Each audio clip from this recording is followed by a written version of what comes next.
The following live stream has been approved for restricted audiences only. It will definitely contain strong language and maybe some adult themes. Almost certainly. Viewer inebriation is advised.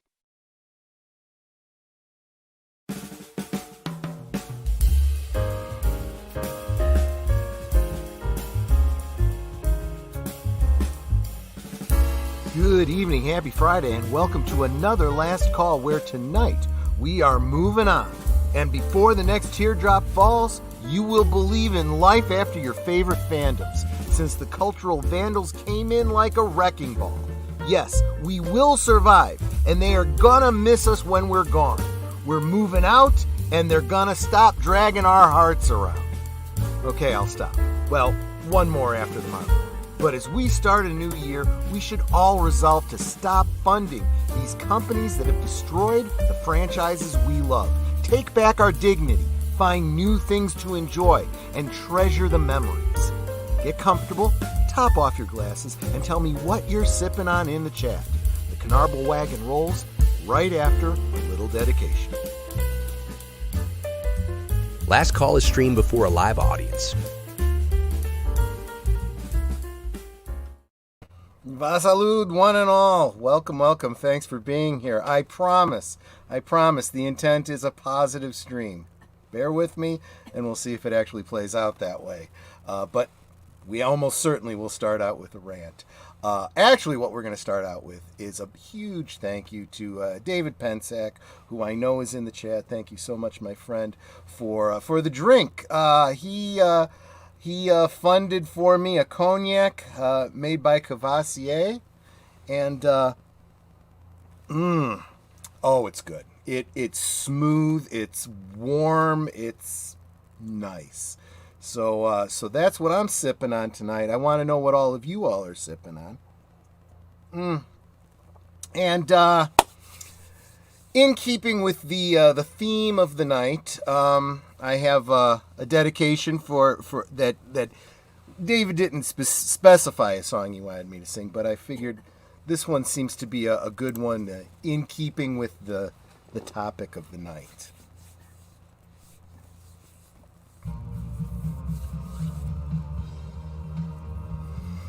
A song I don't know all that well.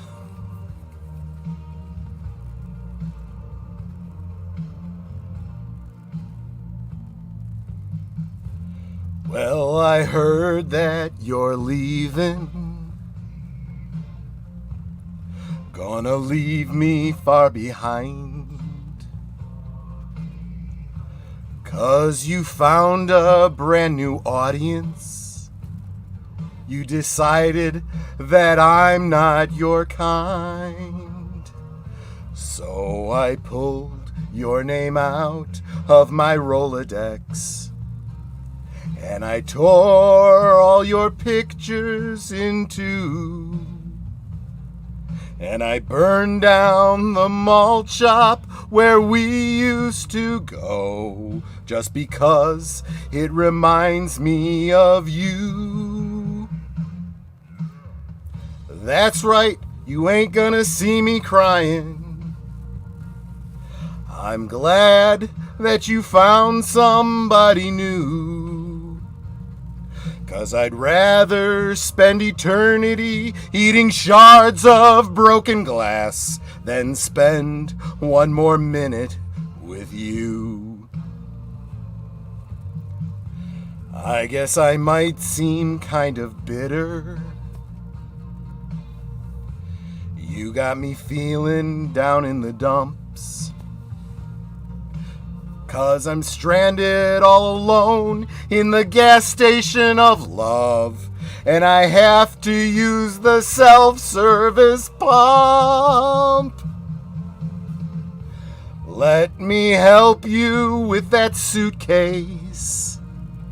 You ain't gonna break my heart in two, 'cause I'd rather get 100,000 paper cuts on my face than spend one more minute with you. I'd rather rip out my intestines with a fork then watch The Last Jedi again. I'd rather slam my fingers in the car door again and again and again and again and again. Can't you see what I'm trying to tell you, darling? I'd rather have my blood sucked out by leeches. Shove an ice pick under a toenail or two. I'd rather clean the bathrooms in Grand Central Station with my tongue than spend one more minute with you. I'd rather jump naked into a huge pile of thumbtacks or stick my nostrils together with crazy glue. I'd rather dive into a swimming pool filled with double-edged razor blades than spend one more minute with you. I'd rather rip my heart right out of my rib cage and with my bare hands and throw it on the ground and stomp on it until I die. Then spend one more minute with you.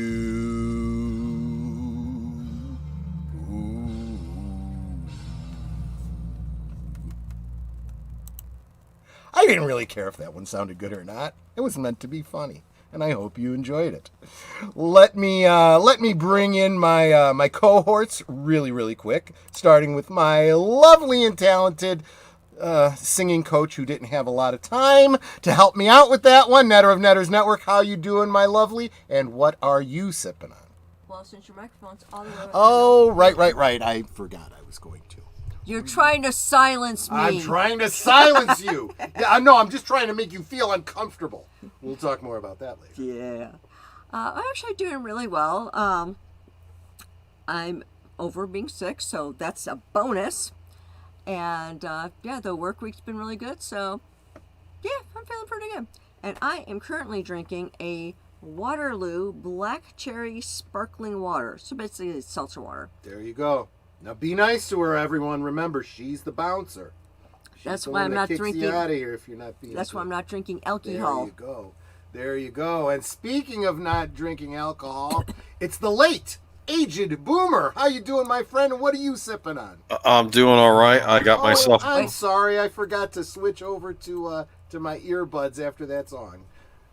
There you go. That's what you get for being late. Anyway, sorry. I got my Blu-rays out of storage, and I was watching the movie Sisters, the Brian De Palma, and I think I had a half hour to go. I was like, "Oh, that's plenty of time before Troy's stream." Is the that movie the one ends. with Margot Kidder? Margot Kidder. I'd never seen it before, so I'm like, you know what? I've been meaning to watch this. I'm going to watch this. And then I look at the time after the movie's over, 10:01. I'm like, 10:01. Oh no, the stream's going on now.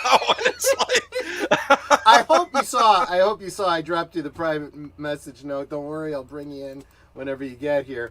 So technically, you know, for all the grief I'm giving you, technically you're on time. You just technically yes, but anyway, I have an unsweet tea. If I didn't say anything, the chat would not have even known you were late. But no, he's just bragging on I'm you. just being an asshole because I can. Okay, Yes, It's my show for crying out loud. And speaking of my show, because it's the one time out of 25 streams he's on that it's not his stream. It's Deleted Scenes. How you doing, my friend? And what are you sipping on? Hello, I am Deleted Scenes, and I was here before any of you. That's true. Well, technically Netter was already here, but I mean, yeah. Right. That And is very, very true. I have some sweet tea. Good. Yeah, see, my staff here stays sober so I can get drunk. That's really what it is. Yeah, it was mostly because I have to work tomorrow morning. Oh, you do. Okay. Otherwise, yeah. What about you, Boomer? Do you have to work tomorrow? No. Maybe I'll see if I can grab something halfway through the stream. Actually, Boomer, you get a 3-day weekend, don't you? I do. So what I was doing was I was finally getting my Blu-rays out of storage because you know what you say about physical media, and I'm finally able to put them up somewhere. And are they all in good condition still? Yeah, they're fine. Well, the ones that got their cases destroyed, I had to put in binders, but the ones that didn't are okay. Where the water got on them, you can't recover those. Sure. Some of my favorite movies got their cases destroyed too. Not all of them, but what I'm trying to think what had its case destroyed. The Fifth Element had its case destroyed. Yes. You know so that what one? you do is you get a thin piece of gauze and wrap it around it. You got that. Anyways. Got it. But yeah, no, I mean, own the physical media and enjoy older movies because I don't know what to say. Actually, I still have to see Godzilla -1. I need to see that still. Yeah, and Thanksgiving. That's on my list too. And I love. I'm now starting to get emails with suggestions, and they're good ones. So they go on my list, but my list is growing. Real quick, speaking of a growing list, let me say hi to the chat, starting with the lovely Lady Mist dropping the flowers and encouraging us all, and pulling special duty as hostess tonight with the Blue Wrench because you know the Maître D's like behind the bar tonight. Connie Cleary, hello everyone, good to see you, my friend. Salute, good to see you too. Let's see here. You still here, you ass? For crying out loud. Why are you coming around here? Who are you talking about? Me. Oh. I'm like, are you swearing at one of our chat? Yeah, technically I am. ACK, good to see you, my friend. Great talk over on Netter's Network last night. In a way, we're kind of going to be continuing that conversation tonight, or at least parts of it.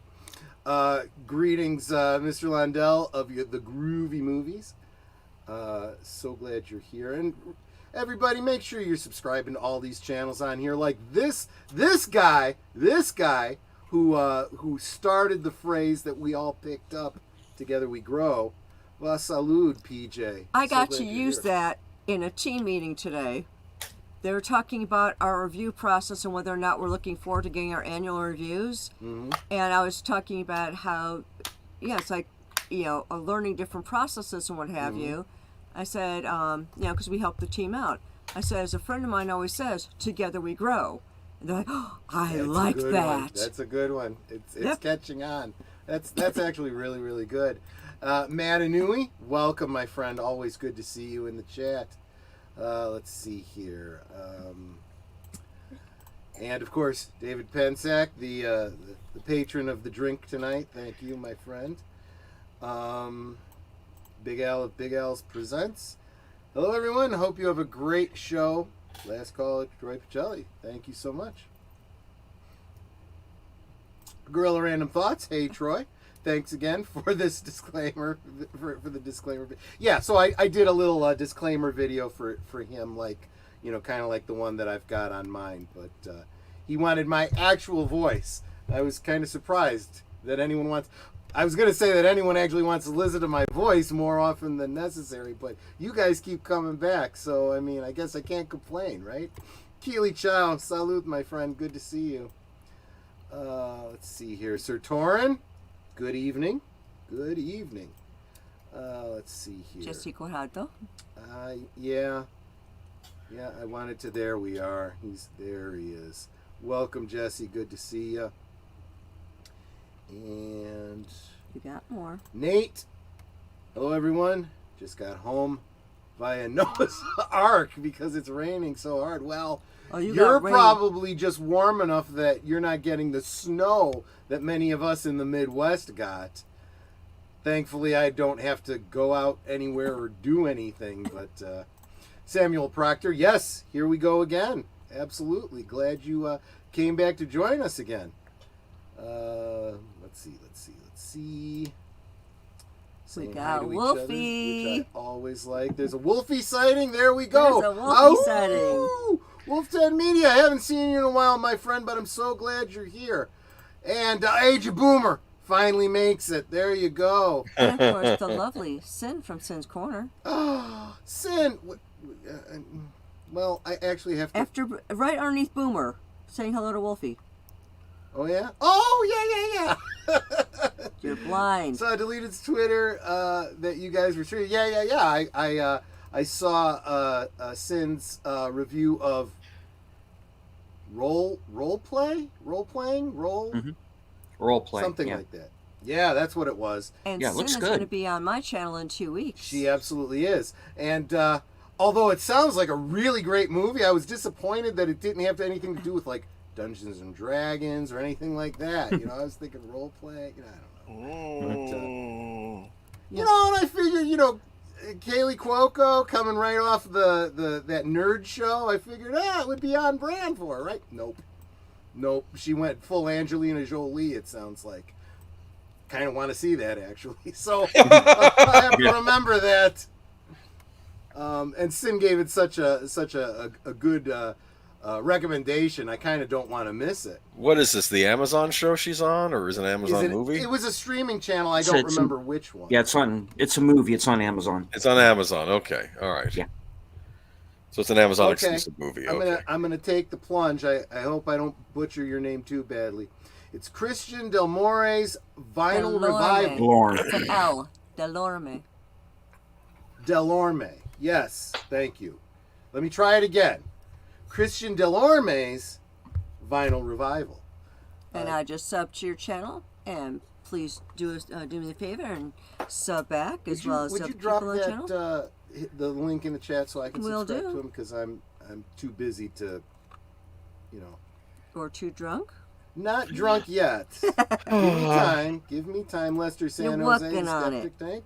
Howdy, my friend. Good to see you. Jesse, Matanui, PJ, all you guys.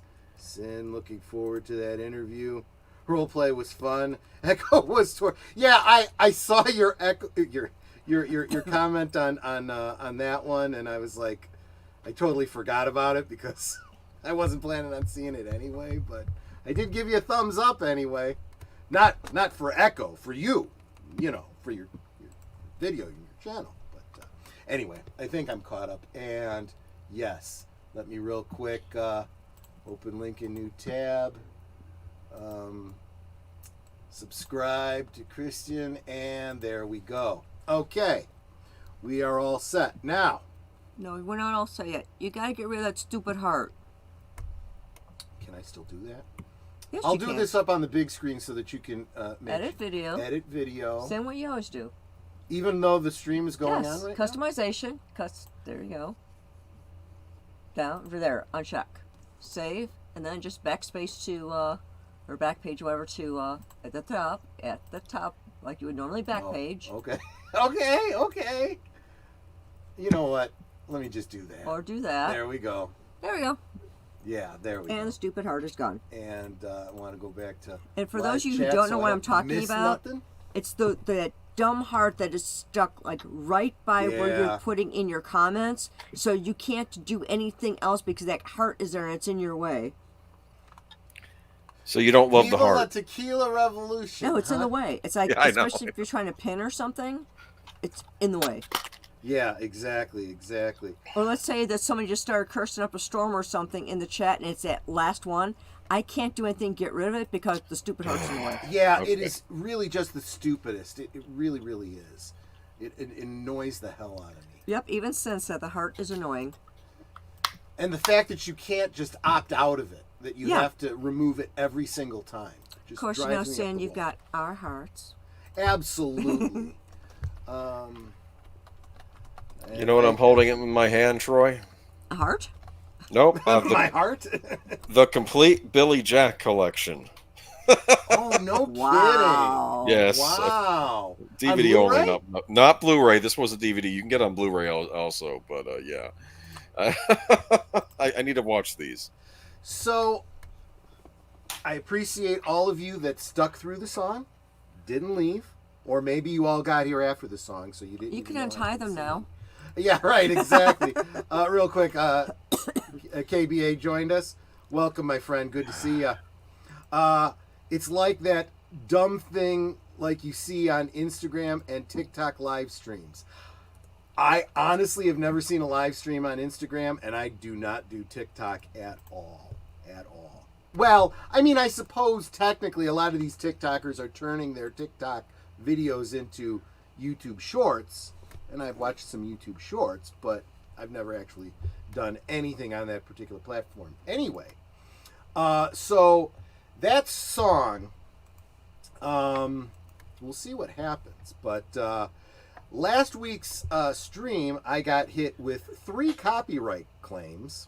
Wait, really? Yes, I did. For your singing?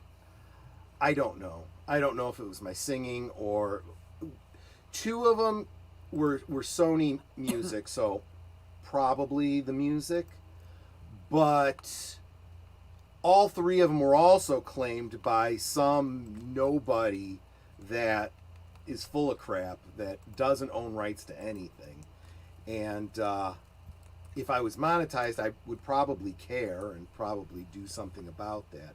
But that also means that if I hit my goal this year and I am monetized, you know. Sir Torin said, it's your fault for sounding just like Shirley Bassey. I'll tell you what. I was a little blotto by that point, so I don't remember it too well, and I never go back and watch my videos. I don't want to see how stupid I am when I'm drunk. But I got a lot of compliments on that song. I was shocked. I was really shocked. But you got to be careful, guys. You keep feeding the squirrels, they'll keep coming back. You keep complimenting me on my singing, and I'll keep doing it. But, yeah. Didn't realize. Yes! And I just realized I wasn't following Boomer on Twitter. The only reason I realized it was because I went into a group chat that the 3 of us were in to add Netter, and it I see, following next to deleted scenes and the prompt to follow Age of Boomer, and I'm like, what the hell? So, followed you today. Okay, well, I need to start posting more on X then. Yeah. That's always I a good guess idea. it's safe. Oh. I'm just jaded, but I know Musk took it over, so she has to be all right now. But yeah. It's better. It's not perfect, but it's better. I wasn't following either, and I was certain that I was, so I'm following now. See, I don't know. So I don't know, but well, you know what? Boomer, I know maybe what it is. I hit follow, and it said pending. You need to accept my follow. You what? Have settings. Yeah, you have settings. All right, I'll look into it. That not everybody has that. I don't know if that's default or not. Maybe I need to fix that. We're both boomers here, my friend, so yes. I don't know for sure. But so what may have happened is I may have followed you at one time and you never accepted it, and it just said no. Screw that Dago, for crying out loud. I was going to say I'm Italian, so I can say Dago, but the fact is, any one of y'all can say Dago, and it ain't going to bother me at all. I don't know. You say that. I'm not a snowflake. I don't have such thin skin. Well, doesn't that make you, though, a wop because you're without papers? Oh, man. I'm like an old car. Dago, wop, wop, wop, wop, wop. I'm from New Jersey originally. You toss that word around the wrong guy, you're in trouble. You're going to get your ass kicked. So be careful of people in the chat. You know what? The only people you're gonna and I know those kind of greaseballs. They're the kind, and you know the kind, and it's not just Italians; it's everybody. There's that one group of people that are like just looking for a fight. They're looking for any reason to fight, and but most Italians are not so thin-skinned.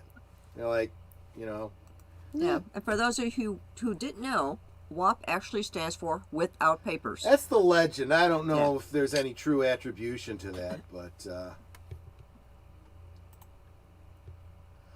oh, yeah. I hope Christian, you bought us a drink. Make sure well, it's too late, but if there's a song that you want me to sing for you in an upcoming stream, let me know and I will make sure that happens. Or if you want me to specifically not sing for a stream and dedicate my not singing to you, I would be happy to do that. I noticed he said to share. It's like, we've been married 31 years. We share everything. She's not big on the alcohol, though. Although, she did enjoy that one last week. But honestly, I think it was... the Elvis one, yeah. Yeah. That, I don't know what is in that, but it's yum. It's about half simple syrup, I think. It's about half that's gone. What it is. Well, yeah, I polished that off pretty well. And then she was like, how drunk are you at the end of the stream? And I'm like, not really at all. It's like a soda. It's not really that alcoholic. Darn it. This one is... I'm feeling warm right now. I'm feeling really pretty good. And... Wait, I thought it meant overly... Wow! Wow! Okay there. Whew. Wait, what? Yeah, right? Okay, then. I like it, but I'm not going to read it out loud. I'm not that drunk yet. But So now I'm anyway. trying to figure out which one you're reading. I had it up on the screen. Oh. Wait, hold on. Okay. Yeah, look at StreamYard. Ah. Yep. Okay. In PayPal, Christian said, little something from Canada. Or Canada. Canada! Yes, Canada. I'm also Canadian on my father's side, so, yeah. You have my last name right, but the last E is silent. Cheers. Mm-hmm.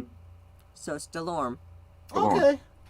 Oh, yeah. See, the Italian brain, that's the problem. Okay. Well, okay. did you also notice I said with an Italian accent? Although the Italian American in me should have dropped the last vowel anyway, because that's just what they do, right? Yeah, I have recently been learning how to speak Canadian. So, hey there, eh? Hey! Yeah. Which is funny, 'cause were you I gotta going be to honest. be a hockey player or a Mountie when you grew up? I think, to be honest with you, the people that are worse with that are those in North Dakota. North Dakota's even worse than anybody you'll ever hear in Canada. In fact, most of the people I've talked to from Canada, unless they speak French, that's French. But the ones that speak English, there's only a few words every now and again that I hear, and I'm like, oh, Canadian, like a boot, But sometimes it's very subtle. You got to be listening for it, But anyway, so What you talking about? what are you talking about? Exactly. So yeah. So I just want to set the stage here, okay? I think this is probably the easiest way. I like to make men uncomfortable. I enjoy making men uncomfortable. It is important to be able to look into the eyes of a man and say, I am here, and recognize that.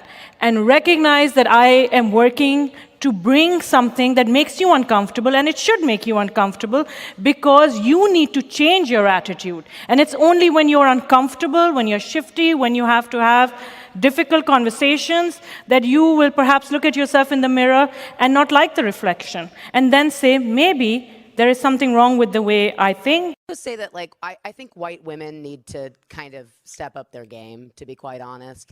Sorry, but I'm calling you bitches out. You really do. And if you don't like my politics, don't buy my book. Problem solved. 2 years later. The industry has contracted, and we're very worried about comics right now.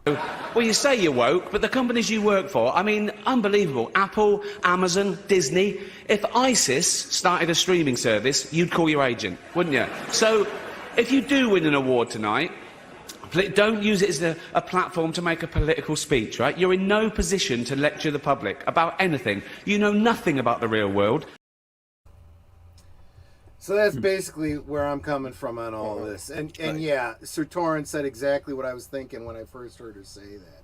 Telling me to change my attitude is the best way to not change my attitude. And the next thing is, and who the fuck are you to tell me I need to change my attitude? You need to change your attitude. You need to shut the fuck up, get out of my face, go to hell. I want to make a point that Ricky Gervais says you don't know anything about the real world, and I want to say they don't know much about these fantasy worlds that they're spending their time in either, so there's that. Very crucial. They don't care. They don't care. I didn't have the audio clip, otherwise I would have played it. Maybe it wasn't an audio clip. Maybe it was something that I read in an interview. But J.J. Abrams said about Star Trek, and I think it was because he was starting to work on Star Wars, where he said he didn't know anything about Star Trek. He never liked Star Trek. He wanted to work on Star Wars. And everyone was like, yeah, it shows. You know, we know you don't know what you're doing and you don't care. And it's very important that people understand that George Lucas, Gene Roddenberry, Walt Disney, people that actually create something actually care about what they're doing. They're invested in it. Fans are invested in it and they care. The people that are coming and taking over and trying to ride their coattails are only looking for a vehicle that can get them where they want to be. Whether that's, you know, some see you next Tuesday who wants to, you know, piss all over the patriarchy, hates men, and looks down her nose at everybody that doesn't have exactly the same political, social, economic opinions that she does. You know, it's like there's two kinds of people when it comes to, do you lend them your, you know, tools or your car or whatever? You know, are you lending it to the person who takes the responsibility of, this isn't mine, so I need to take care of it, you know, like it's, you know, sent by God, and give it back full tank, vacuumed in detail, better than I got it? Or the one that doesn't give a crap and, you know, leaves, you know, wrappers all over the place, big scratch and a dent in the bumper, and, you know, running on empty, you know? And a tuna because salad it's not sandwich. his, he doesn't give a shit, you know? And a chocolate bar within the glove compartment. You know? So. If you're lucky. You know, it could be something worse. So this is what we're talking about here. We have people that just don't care. They really, really don't. They actually literally hate what they're doing. So when we say someone like Kathleen Kennedy wants to destroy Star Wars, we're not being hyperbolic. She really does. She really hates it. She hates George Lucas. She hates all the fans. And all she cares about is promoting whatever the message is she's trying to get across. The Force is female, patriarchy bad, white guys bad, whatever it is. You know? But yeah, let's not, you know, focus too much on that black guy, because we gotta market this in China, so we'll minimize him as much as possible. That was very, very telling. That's why I threw in the Ricky Gervais bit. You all say you're woke, but, you know, look what you actually do. That was so spot on. It's like, I'm sorry, I can't hear what you're saying over the volume of what you actually do.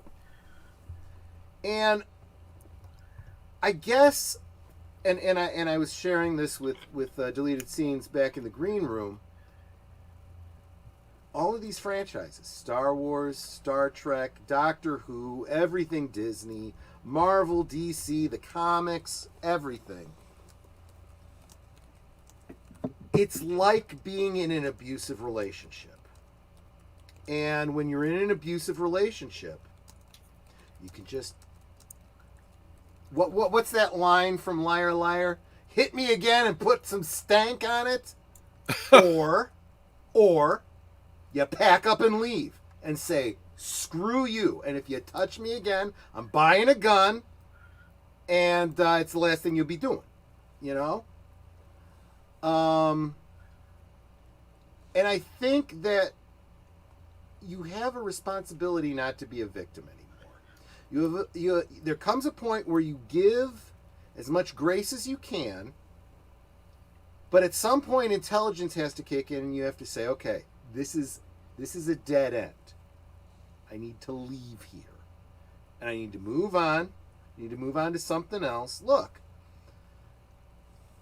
using the analogy of relationships, I'm going to, I'll use myself as an example.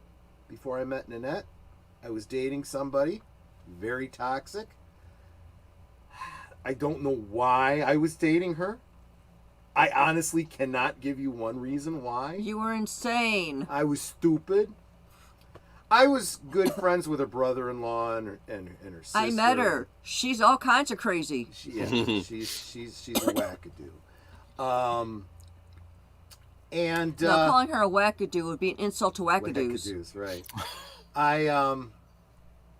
She was nook and futz. This was the second girl that I had dated that, going along, thinking everything's great, go over one day, find out she's with some other guy. In fact, in this particular case, I go over to her. She was living at her parents' house, went over to her parents' house and said, hey, I haven't heard from so-and-so in a couple days. Wanted to come check up on her. We thought she was with you. We haven't seen her in days. Okay, suddenly I'm all upset. I'm worried. All of us just kind of go to all the places she might have been, looking around and stuff. The following day, I go back, and I'm like, I've looked everywhere. I've done everything. I hadn't slept that whole night. They invite me into the house. She's there with her ex-boyfriend. And I'm like, well, hello. Yeah, we're having a family meeting. As long as you're here, you should probably join us. You think? Okay, what's going on? Yeah, well, she decided to get back together with her boyfriend and moved in with him. And this is the same boyfriend that used to beat her. And I'm like, oh, really? I said, okay, well, then I think my purpose here is done. Thank you very much for inviting me in, but I'll be going now. And she comes running after me. No, you don't have to leave. This doesn't have to change anything between us. I'm like, it kind of does. It kind of does. I mean, and I think that's probably all the detail I can go into without getting a little graphic. But, yeah, I realized that was a bad situation. And honestly, it was about 3 weeks later that I met Nanette. We started dating, and well, come on, 31 years on, I mean, I think it was a good choice. See, now what I think was funny is Troy and I were somewhere. It was kind of a date, but it was just something fun we were doing together. We're here in Chicago, WTTW Channel 11 PBS. Yeah, the public television. We're doing the what do they call it? The drive. Pledge drive. Yeah, pledge drive. To raise money for public television. It was kind of sort of a day because it was like our first time actually like kind of spending the day together. I drove her there. We were together. Yeah. She shows up in tears, grabs him, yanks him over to the side because, I can't hear any of this stuff. Screaming, crying. Keep in mind, she didn't take me far enough away that she couldn't be heard. But yeah. This was private to her. And basically Troy's like, no. I took out the garbage. We're done. That is true. Walked back over to me, and it's kind of like, and it was one of those things too where it's like, I'm with her now. And he's been with me for 31 years. Well, almost 32 if you count the 8 months we dated. Nate's got it. He says he knows exactly what I'm talking about. Before he met his wife, he was with a crazy chick too, but we were both saved by wonderful women, and we ended up married. Yeah, absolutely. Aww. So what I'm saying is there is... Oh, and real quick, let me say hi to Disney Sheepherder. Welcome, my friend. Hey, and he's going to be on next Thursday on Netters Network, Thursday Things. So what I'm saying is, look, if you continue to stay in a toxic relationship, you're never going to find the better thing that's out there, right? Now, this is a little different, right? Because this is not,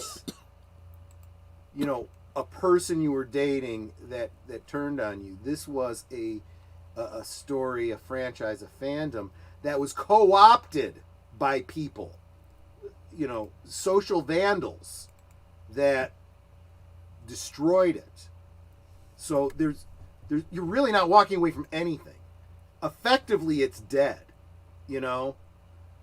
So what you have to do is you've got to look back at the breadth of the fandom that you enjoyed, the memories that you have, and say, you know what, that's good enough, you know? And one of the things I was talking with CK about last night with role-playing games, it's like, look, you know, you can walk away from Star Wars, pretend that none of the Disney stuff ever happened. You could sit down at a table with your friends, pull out the rules for the Star Wars role-playing game, and make your own story. Or if you are super talented, you could do what a lot of people on YouTube are doing and make fan films. Tell your own stories. You don't need them. Now, Deleted Scenes, last Sunday, you were kind of talking a little bit about this kind of topic, right? Mm-hmm. You have any thoughts on what I was just saying? Tie it into what you were... Well, I mean, I agree completely. And notice I do have a link below to that stream that I was talking about. So make sure you check out Deleted Scenes Unscripted from last Sunday. It's in the description. Thank you. Yeah, I agree with everything you just said, absolutely. And this show that I did last Sunday was in response to a lot of what I was hearing. It wasn't necessarily about Star Wars or about Marvel. Right. I wanted to go beyond that. I brought up Shamina Beit-Shinoy because she was kind of like the flavor of that week. Yeah. But, you know, I had more of an issue with what John Rocha from Collider had to say. I was more angry over that. Yeah. And the thing that... Just in case some people in the chat don't know, you want to give the cliff notes on that? Well, basically, to censor myself here. You don't have to. I did start the stream with the warning about language. True. But he basically said that if we couldn't take a woman directing a Star Wars movie, we needed to look into our pants and look for our equipment. Yeah. And which is a complete straw man argument. Yeah. But granted, I take cracks like that from no one. I don't blame you. That's fighting words when it comes to me. That's, I see you on the street, I cut me a steak kind of words. Yep. You don't talk that kind of smack. If he had done that face to face in the neighborhood I grew up in as a kid, he would not have made it home that night. Yeah, everyone's tough online. Are they tough in person? You know, I mind my P's and Q's usually when I'm online too, and this gentleman isn't, because I guess he feels there's a big wall that's not in between him and any attacks like that, right? So true. You know, but you know that's standard attitude out of Collider. Let's be honest. Their show media, their access media, they're just saying what they want to say so they can get into the next premiere. Yeah. And I understand that. But what really sent me over the edge was what happened the night after. And this is what put me past the point of fuck it. Was since Corner and I did the mystery movie night, and the movie was Origin, which is an Anna DuVernay film. And it's basically a movie made exclusively for college professors and Mark Ruffalo. Yeah. And that's kind of the best way that I can put it. It's really...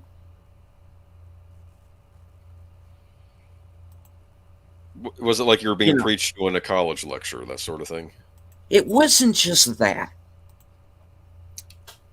It was also the fact that, okay, the movie opens with the shooting of Trayvon Martin.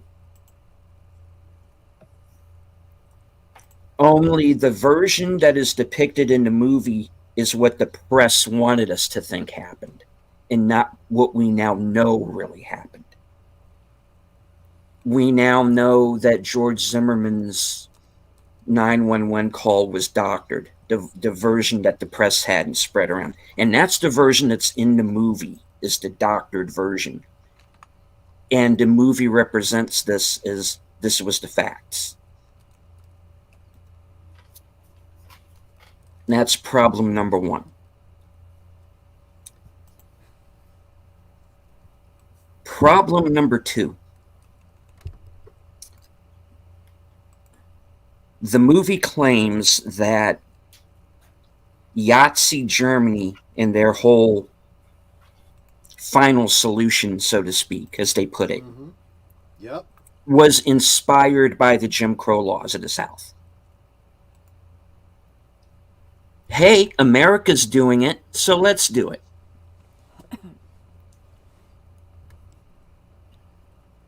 Yep. You know, and there are a number of falsehoods and half-truths and complete bullshit throughout that entire movie. It's very preachy.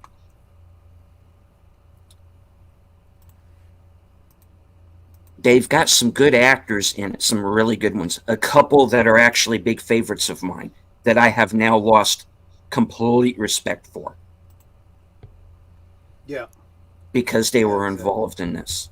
This movie is straight up far left Hollywood communist propaganda. And I almost, if it wasn't for the fact that Sin and I had talked up the fact that we were going to do the review regardless of what the movie was, and I think if we had known what it was, we wouldn't have gone to see it, because I know she considered walking out right at the beginning, actually. When they got to the whole equating the South with Nazi Germany, if I wasn't going to review the movie, I would have walked out right at that point. That would have been it for me. Half of the people that were sitting in that theater were not there at the end. Yeah, I get it. And that is exactly the kind of thing I'm talking about. It's you have real quick. Let me say hi to the old man cometh. Welcome, my friend. It's good to see you. Just subscribe to your channel because I hadn't seen you here before. But thank you so much for being here. So that's exactly it. And I don't. This doesn't take rocket science to figure out, right? This is economics 101. You insult your audience, you put out subpar product, you further insult your audience with the content of the product, they stop coming. They don't anymore. You know, that who's it, Albaid the who's it, whatever her name is, that wants to make men uncomfortable, right? I don't care enough about her to figure out what her name is and remember it. I really hope she disappears into obscurity. But Chinoy, I think her name is. Annoyed, yes, I'm very annoyed with that. She can go straight to hell. She can. Because think about it. Think about any product. Think about going to McDonald's or whatever restaurant you like going to, right? And the manager there says, you know what I like to do? I like to make the customers feel uncomfortable. So I make sure that their food looks terrible, doesn't taste good. Maybe I don't even give them what they wanted. Because you know what? It's none of their business. What they should eat what I give them. You know. You joke, but I think more restaurants are becoming like that. But those restaurants are also not being frequented anymore, especially with the prices going up. Look, I'm actually thinking about doing a video I took Netter to a place that we used to go all the time because we enjoyed it. It was what is it? Steak and Shake. Steak and Shake. We loved their garlic burgers, right? Yeah. We'd go in and we'd sit down. It was a nice, It was a nice sit-down restaurant. Sit-down restaurant. The waitress. Some onion rings. Yeah, and we'd get like the fries with the cheese and Right. the whatever on it, and maybe after we finished, you guys want anything else? Yeah, maybe I have a shake. Okay. Or It's like we'll a 50s diner, right? Kind of Exactly. like, has a feel to it, yeah. Not anymore. No, now you go in. You don't. It's not wait to be seated. It's you go, and there's nobody to take your order. There's nobody to seat you. There's nobody to wait on you. You go to a freaking kiosk, and you. What? Sit and you sit and you do like on an app. Like when you go to Taco Bell or something. Yeah, and then, which at Taco Bell I never thought twice about it. Because it's a fast food place. It's a fast food place. You never had someone to wait on you. Now, you enter your order, swipe your card, and get this. You swipe your card, and it says, would you like to leave a gratuity? I'm like, who the fuck am I leaving a gratuity for? Oh, dude. For Mr. Chips? Wait. So then, I guess this guy's the manager or something, comes over and he goes, well, someone still has to cook it. I'm like, wait. Eventually, I'll be cooking my own damn food. Not only that, the burgers were subpar. Yeah. They were, so thin. They were barely paper sized. It used to be bigger, yeah. Yeah, they used to be really nice sized, and that's why we liked them. And despite the fact that I put the order in myself, they still screwed up the order. They put mayo on my sandwich. Yeah, and they gave me 2 waters. I ordered 1. They gave me 2. I figured, well, I'm getting extra water out of this. Oh, get this. Here's the other thing. That's because they have people who aren't waiters doing the waitering. So she had gotten bottled water. I got, the fountain drink, right? Oh, yeah. Here's how the fountain drink works now. They give you a cup, and you fill it yourself. Okay, I understand that. But not only that, they give you a little slip with a barcode on it. You got to scan it, and then you got 10 seconds to get your soda. What? Yeah. Now, don't misunderstand me. It's not like you only have 10 seconds, and if you only got a dribble in there, that's all you get. You got to scan it again. You get another 10 seconds. And if you go for a refill, scan it 10 seconds. You can do it as much as you want. I understand the concept of it. It's to prevent people from just coming in with a cup and filling it themselves to get a free drink. I'm with you, Boomer. But it's still stupid. I'm with Netter that I intellectually understand what they're doing. But, yeah, go ahead. Gordon Ramsay, if he was in this, said he would tear them apart. Yeah. He got really angry when he went into one places and it said no free samples, like in the ice cream counter. Says, who put that on there? He got very angry. He got furious. Yeah, it's like they also swapped parts of our order. So, like, I ordered a large fry. No, I'm sorry. He ordered a large fry, I ordered a small. Because once I started seeing the prices, I'm like, I'm not getting anything bigger. And they gave me his large and gave him my small. And it's like, and I'm looking over the menu and stuff. It's and like, you look at the prices now. It's like, it was $10 for my burger. Yeah, $10 for a bad cheeseburger. Yeah, this happened, and I know it's not the manager's choice. This is a corporate, franchise and whatnot. It was decided they were going to do this after COVID. I'm like, then you're going to be out of business. You will eventually go out of business. Here's the thing that bugs me. Or what's going to happen is they will get rid of anyone inside, and you will only have people cooking, and it'll be, what do they call it, ghost kitchens or whatever? Yeah. Where, I order takeaway from Steak and Shake, McDonald's, whatever. It's all one kitchen, and people are just making the food and shipping it out. I had a thought. My thought just went out of my head. Sorry. Oh, so you go to the kiosk to order your burger. What the fuck's wrong with you? Yeah, exactly. Don't make me lose my thought again. I can't do the accent. So you go to the kiosk to order your burger. It's extra for cheese. So you want a cheeseburger, it's actually extra for cheese. Yeah. It's extra if you want, like I think I got onions on there, and that was like an extra bit. I got something else on there. Oh, I got bacon. I expect bacon to be a little extra because bacon. It's an added, yeah. But it's like $2 for 2 tiny strips of bacon that they shoved on my sandwich. It's like, are you kidding me? Yeah. It's they're giving you these tiny portions. And like I said, my burger was $10. And now, I was talking to Troy when we were sitting at the table eating. I said, if this was the Steak and Shake that we knew and loved, we not only would have ordered our burgers, we would have ordered what we normally do. We would have gotten the chili. We would have ordered a shake. That's what I pointed out. If we had the time to sit, look at a menu, talk to the waitress and whatnot, and then after we finished, like I said, I might have ordered a shake. I was so eager to get the fuck out of there. I was like, screw this. Because, normally our bill there, when it was a sit-down place, like a real restaurant, would end up being somewhere between $30 and $40. And then, of course, we'd add on the tip, to make it a little bit more.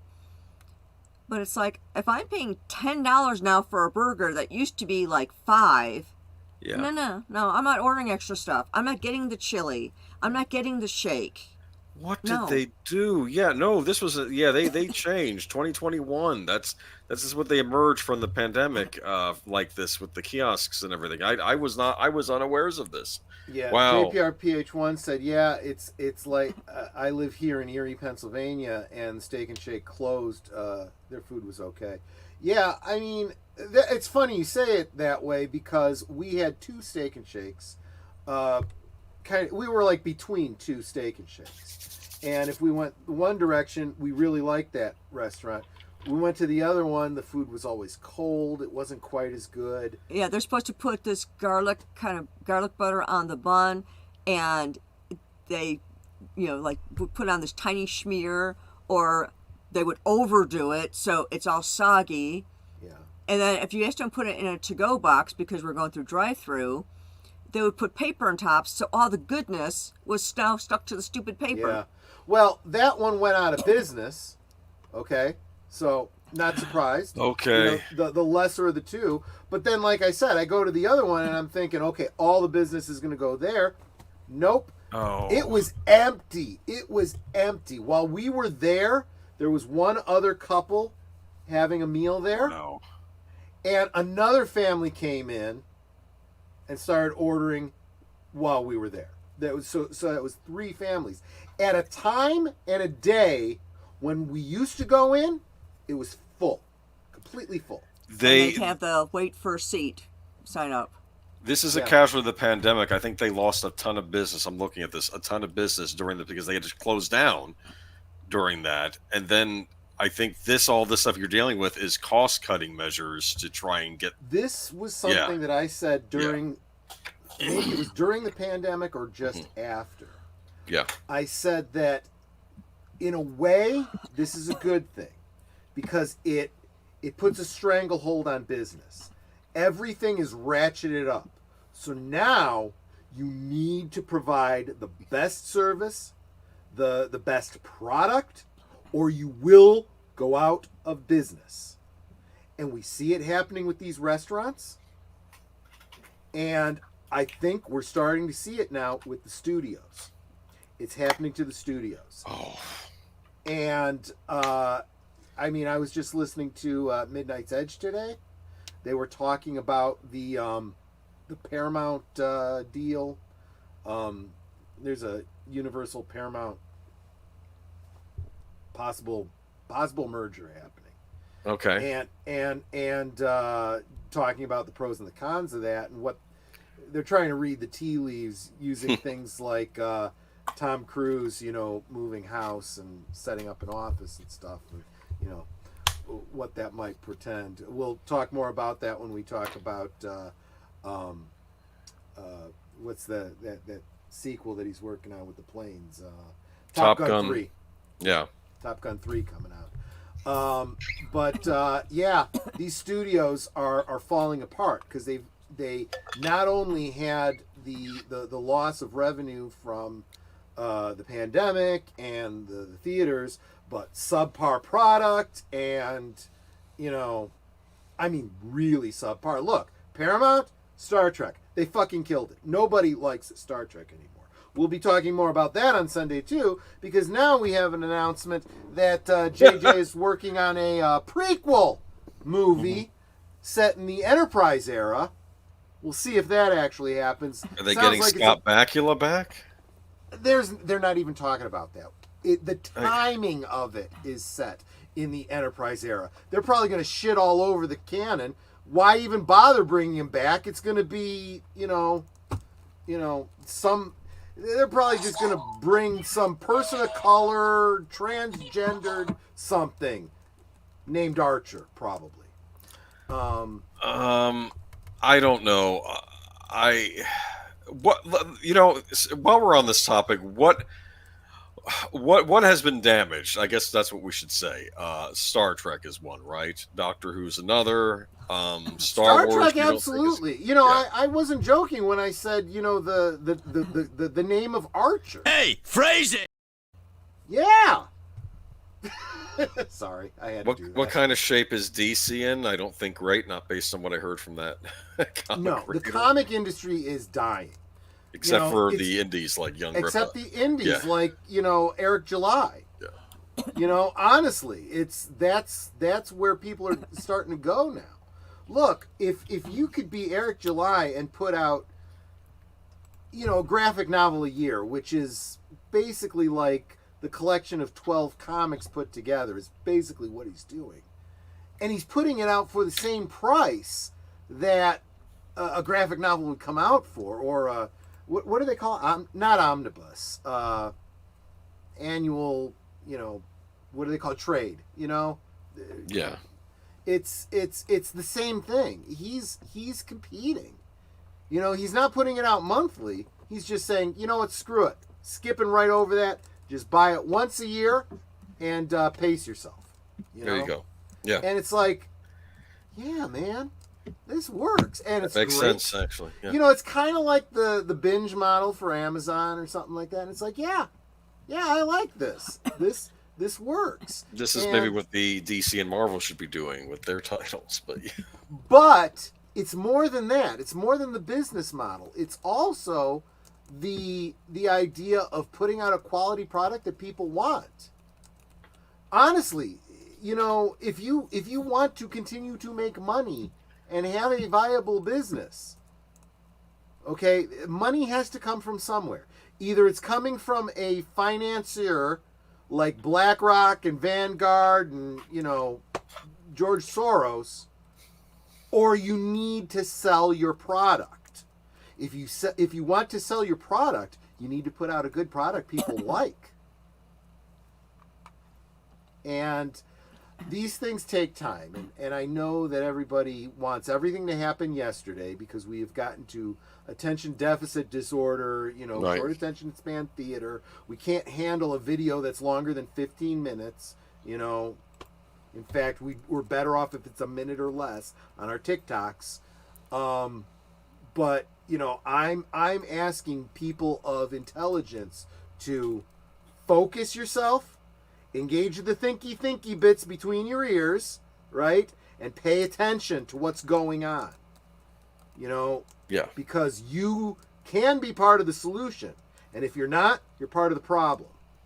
As long as you continue to give your money to companies that hate you, you are supporting their agenda, their fascist, racist, sexist, psychotic agendas. So what companies are these? Well, let's start with Disney, and real quick before we even go off on that, let me real quick say hi to Clifton 3D. Super appreciate you stopping into the chat here and hanging out with us. In fact, let me. You probably already dropped his channel, but I'm just going to go subscribe because I want to subscribe to everybody that stops in here because oh. Never mind. I'm already subscribed. Let me hit that notification bell so I can see the next thing you put up. News. Star Wars leak rumors. Rey movie script. Interesting. So make sure you get over to Clifton 3D Subscribe, hit that notification bell, and check out his most recent video. Adam Driver will not be returning to Star Wars. He said that. Yeah, which makes, well, you know, a lot of people say that, and then you back up a big truck of money to their door, and, you know, I wouldn't have believed that Harrison Ford would come back for the abuse that he received. But To be fair, there's no reason for him to return because his character is basically finished. But exactly. No, but the rumor is, and although Clifton may actually have a different rumor than what I've heard what they're working on is Rey is going to have be impregnated by Kylo Ren using the Force. You know, he's a Force ghost, but somehow Force ghosts can still get you pregnant somehow.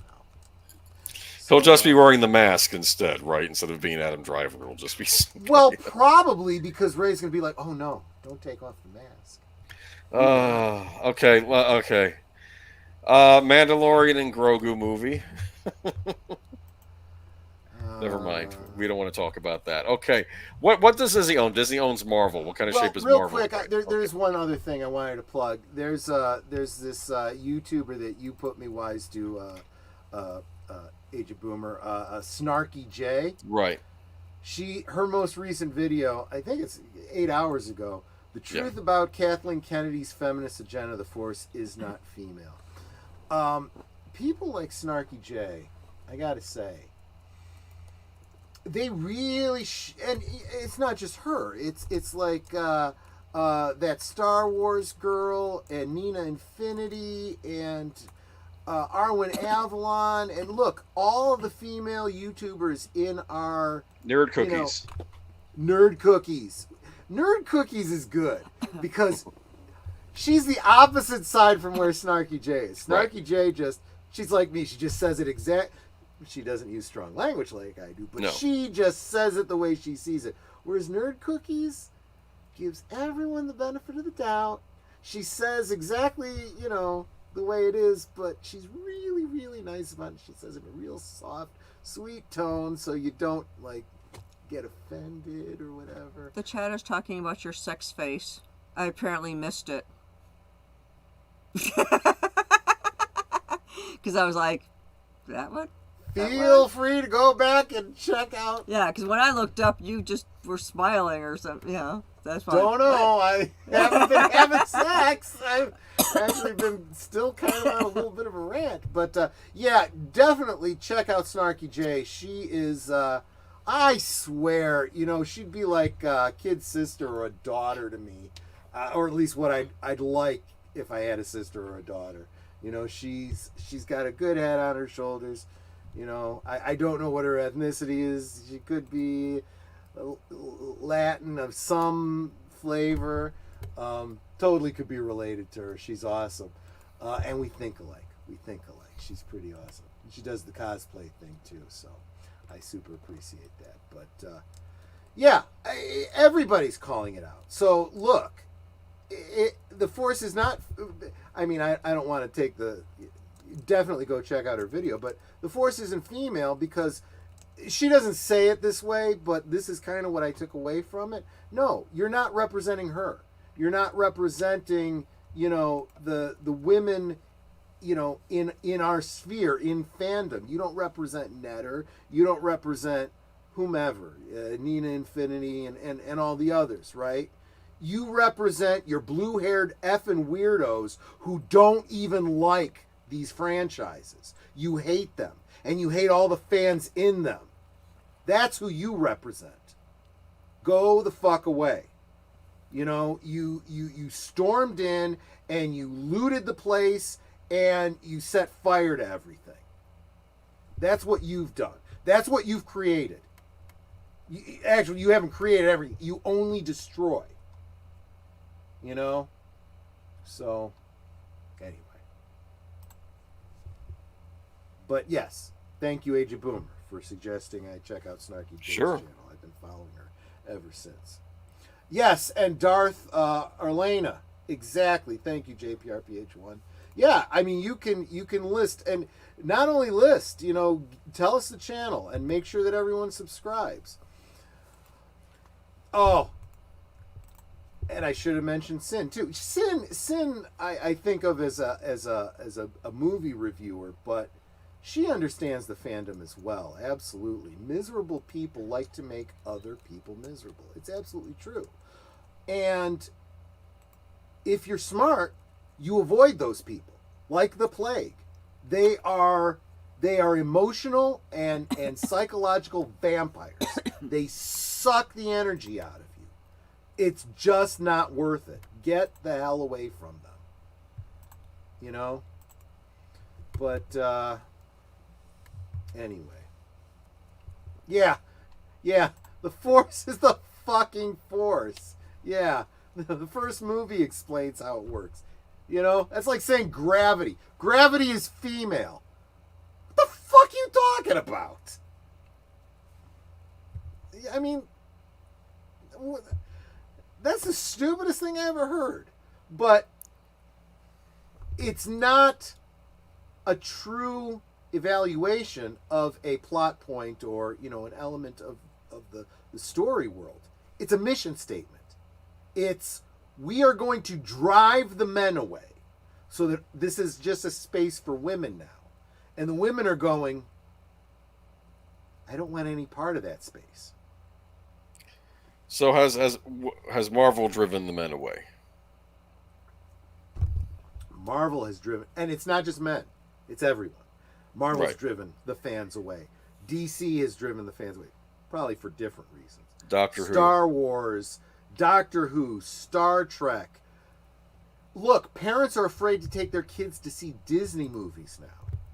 They're calling the theater and saying, is it safe to bring my kid to see, you know, this movie, or is there a bunch of agenda-driven propaganda bullshit in it? You know? And then you see release after release, you know, fails to break even. Or it breaks even in Hollywood terms, but in real accounting it lost money. You know? Disney did not make money on a single movie it put out last year. It lost money on every single one. Come at me if you disagree.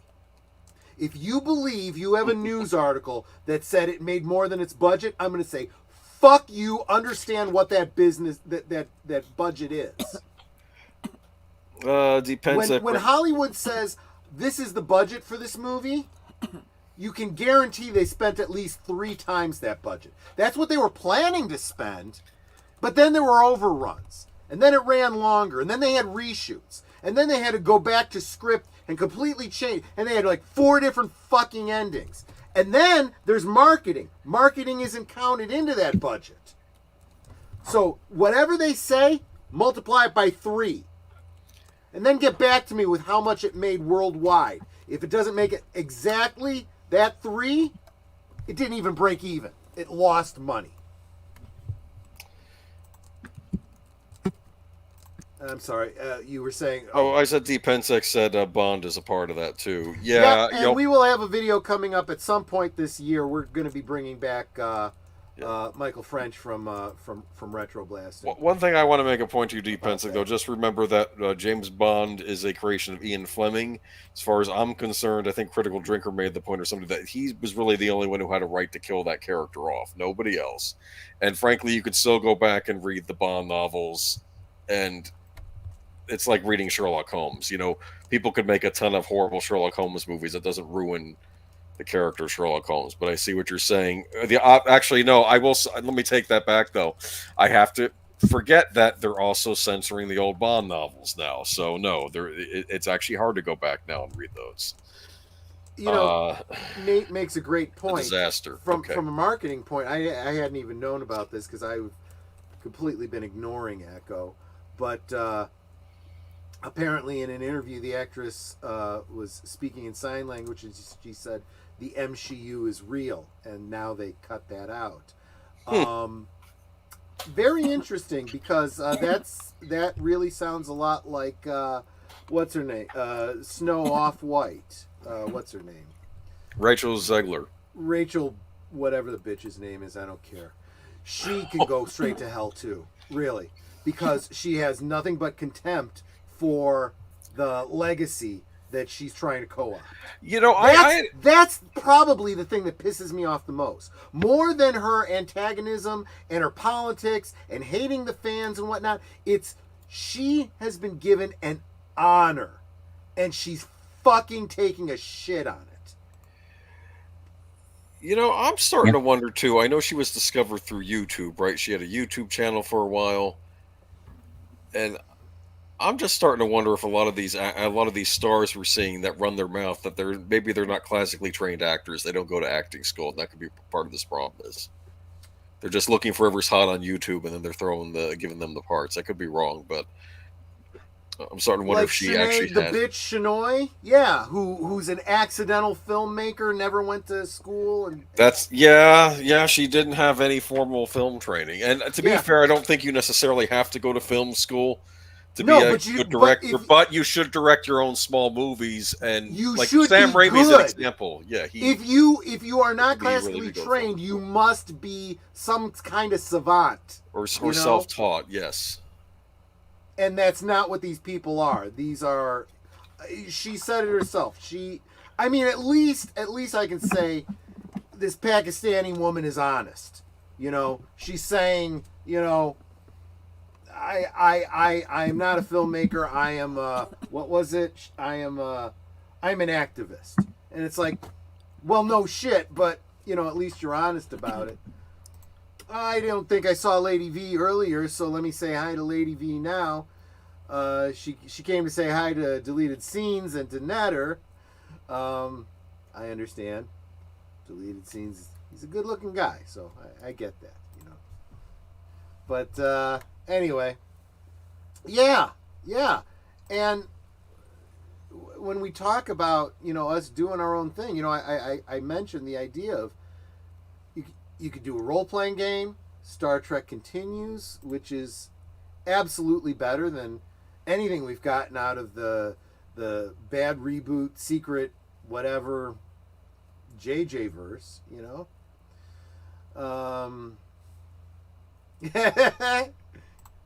see that, Deleted Scenes? Can't help herself. I understand that. Hey. He's a cool guy. Got those glasses, kind of gives him a little bit of mystery, makes him look smart, International man of mystery, that's me. Go on. Yeah. I am clearly the total package. This is obvious. Mm-hmm. Moving on. Look, you're a guy, you got a job, you got a house, Yeah. House is Any good. intelligent woman would look and say, that's a guy that's got himself put together, Agent Boomer is in the same situation, except his house keeps getting washed away every year. He's got to rebuild it. There's that. Yeah, I'm. But on the upside, he lives in Florida, which a lot of people want to move to. So there's that too. So. Yeah. What the heck? What? I'm telling you, I don't think she had any. I think she was in plays in high school. Never mind. Okay. I don't know if Rachel Ziegler had any formal training as an actress after high school. Probably not. She definitely didn't have any public speaking training, any marketing training, anything like that. You would think that's the kind of thing that her representatives would, make sure she was square on. Yeah, that might be it. Does she have any people around her? Who are professional publicists or anything like that? Or is it just family? Is she just finds somebody on the internet? What? Craigslist? Yeah, who knows? But I'll tell you something. Did you see that interview masturbation that they had from Disney with her and the actress from The Little Mermaid interviewing each other? Yes. See, I feel like that was probably all scripted. I'll bet you. Yes. I'll bet you that was scripted. And that's the only time you've heard her since the strike. I think they told her, shut your fucking mouth. Read this script, and that's it. Shut up. I mean, I don't know. You guys tell me if you. I don't know if anyone out there follows her on the socials and she's doing the tweets or whatever, but I haven't seen anything, in any interviews or anything like that. Well, I mean. Oh yeah, it all kind of starts with Brie Larson, right? I mean, I don't care what some 50-year-old white guy thinks of A Wrinkle in Time. It wasn't made for him. And all the 50-year-old men go, "You're right," and I won't be going, and I won't be taking my daughter either. Fuck you. Yeah, and after seeing that same director's second movie, as I said, yeah, you're 0 for 2, and I'm not interested in the third. Yeah, exactly right. And I think that Brie Larson got the message very loud, very clear. And yet she still let her guard down in that one interview on the red carpet where they said, "Are you going to be coming back as Captain Marvel?" She said, "I don't know. Does anyone want me to come back?" The answer is no, bitch. No, it's not. The answer. In that case, though, it's not just that. The problem is that Marvel is so disorganized at this point that she may very well and truly not know. Because I don't think they know what they're going to do with her character next. No, that's true. That's a good point. But in context, the way it came out, she sounds like she's all full of sour grapes, Yeah. And it's like, you need to hold your shit together when you're in public. Yes. You want a bitch like that to your agent? Fine. When you're not on when camera, not when a reporter is interviewing you with a camera. Exactly. Yes. Because and that's the reporter did it right. If I'd been the reporter, I'd have been like, "Yeah, you're right. I don't even want to interview you anymore," and walked away.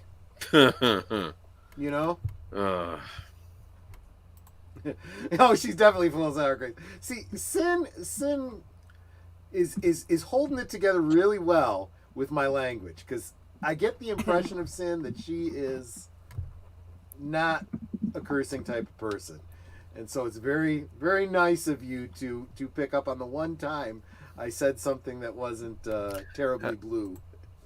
So I have a question: do we have alternatives for things yes, out we there? absolutely do, my friend. First and foremost, before we just dump everything to help us walk away. Okay. Keep in mind, your first line of defense, folks, own physical media. You need to have the original Star Wars trilogy, if you like it, the prequels, anything else pre-Disney that's Star Wars that you love.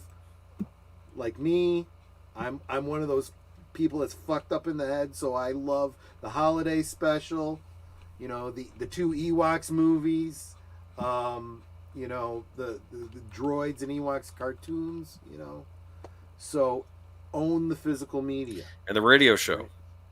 Oh yeah, and the radio show, the radio drama. Own them on physical media offline so they can never take it away from you, right? And that's true with everything. Doctor Who, I've got a video, one of my earliest videos is about my Doctor Who collection, where I have not only every Doctor Who up through, at the time, I think it was like David Tennant, but now I've got everything through Capaldi. Everything that's been released, I've got on DVD, and everything that hasn't been released, I have downloaded the restorations and made my own DVDs. So I have the most complete Doctor Who collection possible. Up to Jodie Whittaker. To the last, that's Capaldi. That's the thing that's the thing that I want all of the Whovians out there to remember. Is you had decades of good material before the present administration showed up. Yep. I would also argue. Go ahead. Go ahead. I didn't interrupt you. I'm sorry. Yeah, you still have William Hartnell. You still have Tom Baker. You still have David Tennant, even though some people have a problem with him now. But the earlier episodes that you liked, you still have them. you also have other British That can't be taken away. Yeah. Go ahead. And you also have other British science fiction series you could check out. You do. Primeval was aired around the same time as New Who when the David Tennant era was going on. I really liked Primeval. That was about dinosaurs and other horrible things coming through portals in time into the present day. And I thought it was a really excellent science fiction show that had still that kind of British sensibility about it, but was still a good science fiction series that actually followed its own rules, which was good. And then you had other classic shows like Space 1999. That was a British series. Yeah. Tripods, Blake 7. Oh God, I have never even seen the end of Tripods. I got a whole story that I can share with you about Tripods. I have to do that. Sin says that she quit the show a long time ago before Capaldi came in. Sin, I understand why. It started to get pretty woke during the Capaldi era. Yeah. I actually, a little bit towards the end of the Matt Smith era. But there are a number of episodes in the Capaldi era that you could just ignore. But there were some really good episodes in the Capaldi era too. So it was worth it to me to continue. Also, Capaldi was clearly a fan of Doctor Who. He really was. He was one of us, as was David Tennant. So I was like, okay, man. I was totally willing to give Jodie Whittaker a chance.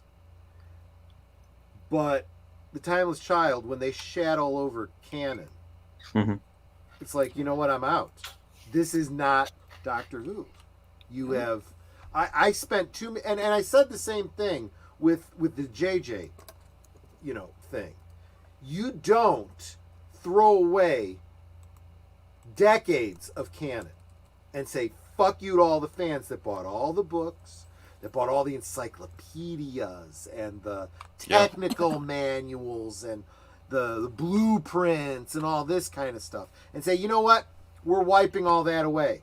That's immediately when you walk away and you go, okay, my canon is what happened up to this point. You are going after a new audience. Goodbye. Make the warp drive gigantic. Remember that? Huge. Yeah. That was the whole point. It was this elegant thing, the warp drive. It was not supposed to take up. There was one thing I did like about The Force Awakens. It was that whole Star Killer base. It's like a whole friggin' planet. Yes. And Han Solo says, well, okay, so it's bigger.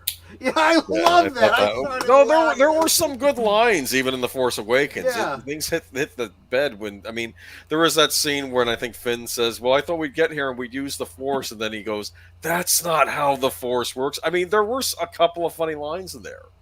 And him delivering that line was perfect too, because it's like he was the one who didn't believe in it. And I loved, there was elements, there was a kernel of a good story there, because you see there was the potential to show some growth of this character, right? Who started out with, I've been from one side of the galaxy to the other, kid, and I ain't seen anything to make me to believe in one all-powerful force controlling everything. There's no force controlling my destiny. Only to realize, holy shit, this kid could lift a droid on a chair up in the air and float him around. It's like, that's pretty legit. That's real. I can't deny that, And then when you see some of the other stuff Luke can do, it's like, all right. And then he marries Leia, and he kind of probably has some good insights into this. Then they do a solo movie about him. Look, this is all the shills forget how badly that movie did, and they think that it can't happen again. The reason I've to this day, I haven't seen that movie, and you know why? Because the only thing I needed to know about that movie was that it ignores the canon of all the Han Solo novels that were put out. And that was the worst thing they ever did, by specifically announcing that the EU was no longer canon. It was gone. It was forgotten. We're like, okay, you are gone and forgotten. We're done. Honestly, look, you can come at me with whatever you think Disney did good for Star Wars. The first 2 seasons of Mandalorian, maybe some elements of Book of Boba Fett, maybe. Rogue One. Dude, you can keep all that shit. Because it's so outweighed by all the other bullshit. Seriously. Okay. Honestly, the only thing that I see a value to any of that is Rogue One got us, some cool, potentially canon action figures. That's all I care about. So is there a Star Wars alternative? And could it be Chronicles of Riddick? I'm sorry. Again, I'm just saying. I'm throwing that out there. They're making a new movie. Again, let me say, make sure that I'm not saying forget about Star Wars. I'm saying keep your love of Star Wars, but it ended with Return of the Jedi. Unless you're a prequel fan, it ended with Revenge of the Sith. Okay, that's where it ended, right? Sin, I meant to bring up Sin's comment. I heard this too. Everybody is recommending Andor to me. Even non-Star Wars fans in the legal and political sphere are recommending Andor because the comment was, this is a great study in how to build a resistance. So Andor sounds like probably really, really good. As far as I'm concerned, though, the only thing I got out of Andor was an action figure that I could customize into a figure from the Marvel Comics era of Star Wars. But I'll have a video coming out about that eventually. But yes, I mean, I don't know if I would say Riddick would be. Riddick sounds good. I've seen the first 2. What was it? Something dark. Pitch Black. Pitch Black. Pitch Black. Thank you. Yes. And then the Chronicles of Riddick. I saw both of those. They did a third one. Mm-hmm. It's called Riddick. Okay. Right. I haven't seen it. It's not bad. Katie Sackhoff's in it. Yeah. Definitely want to see it then. But that's not going to necessarily bring me back to next season of Mandalorian in a movie, though. To be honest. Right. I mean, she's only got so much draw for me, But the thing I would say though is it doesn't have. Are you going to see a bunch of kids wanting to go see the Chronicles of Riddick and go buy action figures afterwards? See, that's the problem. That's the problem. We got to hype it up for them. You need Riddick Nation. There needs to be a Riddick Nation. You need a fandom that excites you and that can be marketed. Yeah, because what did Yogurt say in merchandising? Merchandising, where the real money of the movie is made. That is decent... not wrong.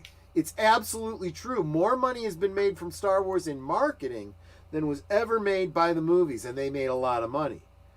And now Disney is learning they're not making money from the marketing. They're not making money from the movies. The only marketing that they get, merchandise money, is the old stuff, not their stuff. It says a lot. So I would say the project I'm probably looking forward to the most as a Star Wars replacement would be help me out, deleted scenes. Tom Conkle's Island in the Stars. Island in the Stars. Thank you. That was the island part I was having a problem with. Yes, Island in the Stars. That one has great potential. He's already even thinking about merchandising. I'm like, good man. Yeah. You're thinking, right? Island in the Stars, which if someone wants to drop the link, I know that as far as I know, they haven't closed the crowdfund. You could still get in on the investment on that. Secure your physical copy before it's even made. It's gonna get made. It's now going to be made. It's just how big and how grand can it be? You can contribute to that. So So seriously think about that. We'll probably be having Tom Conkle back, maybe on Netter's Network at some point in the future for an update when he has the time. But hey, he's busy now. No. I was laughing at Geek Flag with Nate. I'm sorry. He made a point. The funny thing about Riddick, he is more believable than Dumb Toretto. He's talking about Dominic Toretto from Fast and the Furious. Yeah, the Riddick movies are now more realistic than the Fast and the Furious movies.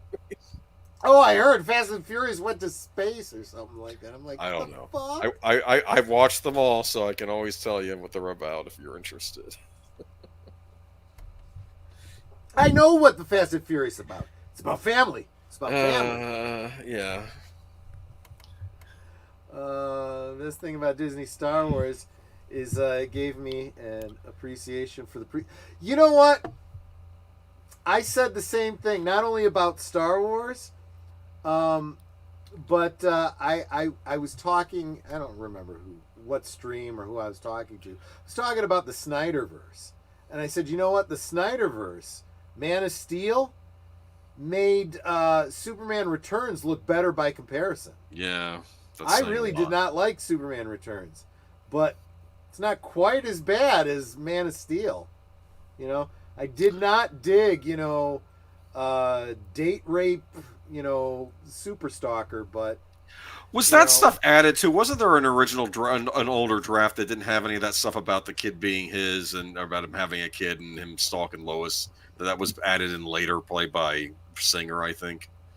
I don't care. It's what got the screen. I know. I understand that. No. The movie itself, yeah, but I wonder if this was the issue. This was a Bryan Singer issue, maybe. Probably. More so than whoever wrote it originally. Speaking of Superman, here we go. We got and you know what? And I'm sorry. One other thing. No. Whenever I bring up Superman Returns, I also got to say, and Kate Bosworth, she should never have been Lois Lane. No. Pick a fucking eye color, girl. One or the other. This is Hollywood. They can give you a fucking contact lens. You can also dye your hair if you need to. Good girl. Yes. Or, depending on the length that's needed, you wear a wig. Mm-hmm. This was coming off because I think Smallville was still on when Superman Returns came out, and we had Erica Durance, who was in many respects my favorite Lois Lane ever. So I liked her the best, and she was good. Now we have this. I mean, I'm sorry, I can't say she's the best ever. She's my favorite. I'll say that. Still my favorite. Okay. I don't know though. Noelle Neal, Margot Kidder. I'll be full disclosure. I met both of them, and they are just such sweet women in person.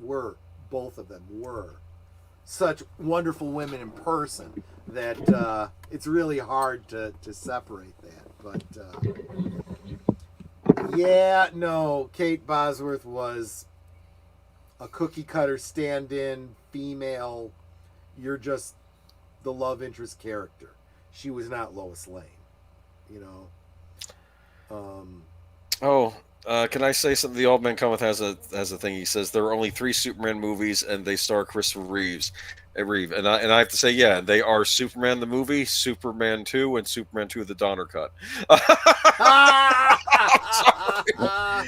Actually, I don't hate 3 as much as other. You know what we're gonna have to do? We're gonna have to do a watch. I don't think we've done this before. What? I think I've talked about doing it. What? Have we done a watch party for the fan edit that combines 3 and 4? No. We should. No. Yeah. Because it's actually pretty good. It's actually pretty good. Think about it. You got 2 movies that have a lot of good stuff in them and a lot of shit. You can combine the 2 and end up with one pretty decent movie. And yes, thank you, Deleted Scenes, for dropping the link for Island in the Stars.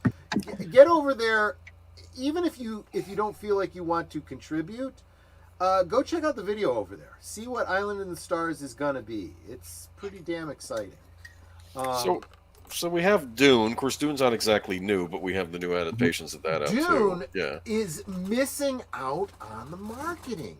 Yeah. Why have they not struck a deal with one of the toy companies and Make started figures, putting out action figures? Video games, that sort of thing. Yes. In fact, Warner Brothers has a games division. Why aren't they making a Dune game?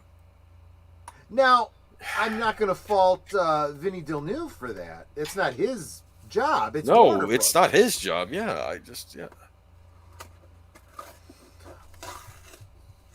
And you know what? Richard Pryor in Superman 3, look at the comic book adaptation.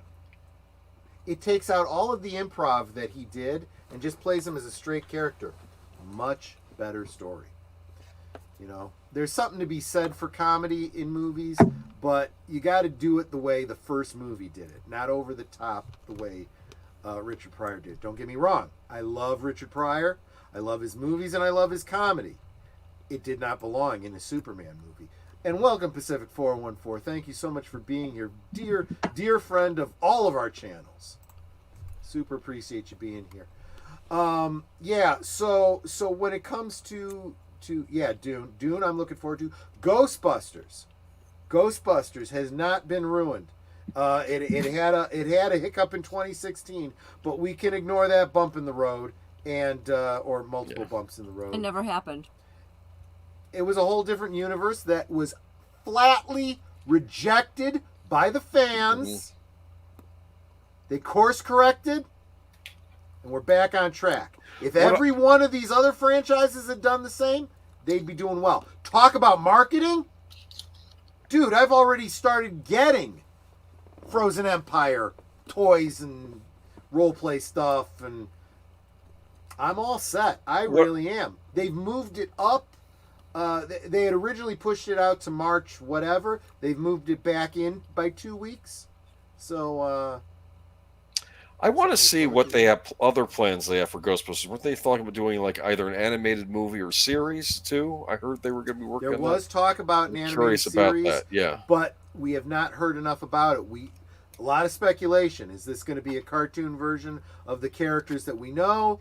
Or are they going to go back to the real Ghostbusters / Extreme Ghostbusters and, do something along those lines? Don't know. Either way, fans would be happy. Maybe Either they could way. do. Maybe they have to be a better franchise and could be Ghostbusters Toronto or something. You know what? They could. Yes, you're right. They could do the same thing that NCIS and these other things do. CSI and stuff did, where CSI New York, CSI Miami, NCI whatever, all over the different cities. You could do the same thing with Ghostbusters because the fans have been doing it since the 80s. They've set up their own fan groups and, Ghostbusters Chicago, Ghostbusters Boston, Ghostbusters all over. And they make their own patches to put on their uniforms, Honor that the way the 501st has been honored. I think there's, if they decide to take the story in that direction with franchising of the Ghostbusters thing, it's going to do real well. Great synergy with the fans. Absolutely going to happen. I can see that. So there you go. I mean, those are great examples. I've already mentioned, as far as comics goes, definitely Eric July and the Rippaverse. That has replaced DC and Marvel Comics in my life. It has. Yeah. But I'm a racist, right? I can't stand a black lead character, right? Fuck you. I some. It's a great character. Great character. So I don't, and Doctor Who's this weird space because it's BBC. I'm hoping I think ITV needs to step and make a science fiction series like they did back in the day. Oh God, I would love to see them revive the Tomorrow People. There you go. That could be what they do. Yeah. Why not do that? Awesome. They did that once. Yeah, it was it was CWUPN or one of those. Oh, no. Well, there's your problem. Right there. There's your problem. But yeah, I agree. They and it wasn't British. They do need to make a straight up real quick readaptation of Tomorrow People. I agree. The Old Man Cometh. Go after the stream. Go check out on YouTube. There are people that have played through the Ghostbusters game and edited together as though it's a movie, and it really does kind of come off as a Ghostbusters 3. And I don't think it breaks canon. You can still consider it part of canon, even with Afterlife and whatnot. They haven't said anything that directly, poo-pooed it. So I dig that. I have the first season on DVD.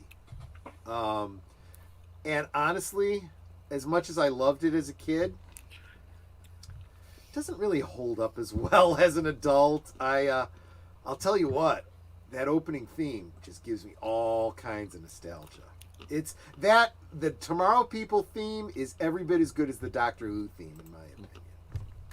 It's that techno kind of like late 70s type music that, I don't know.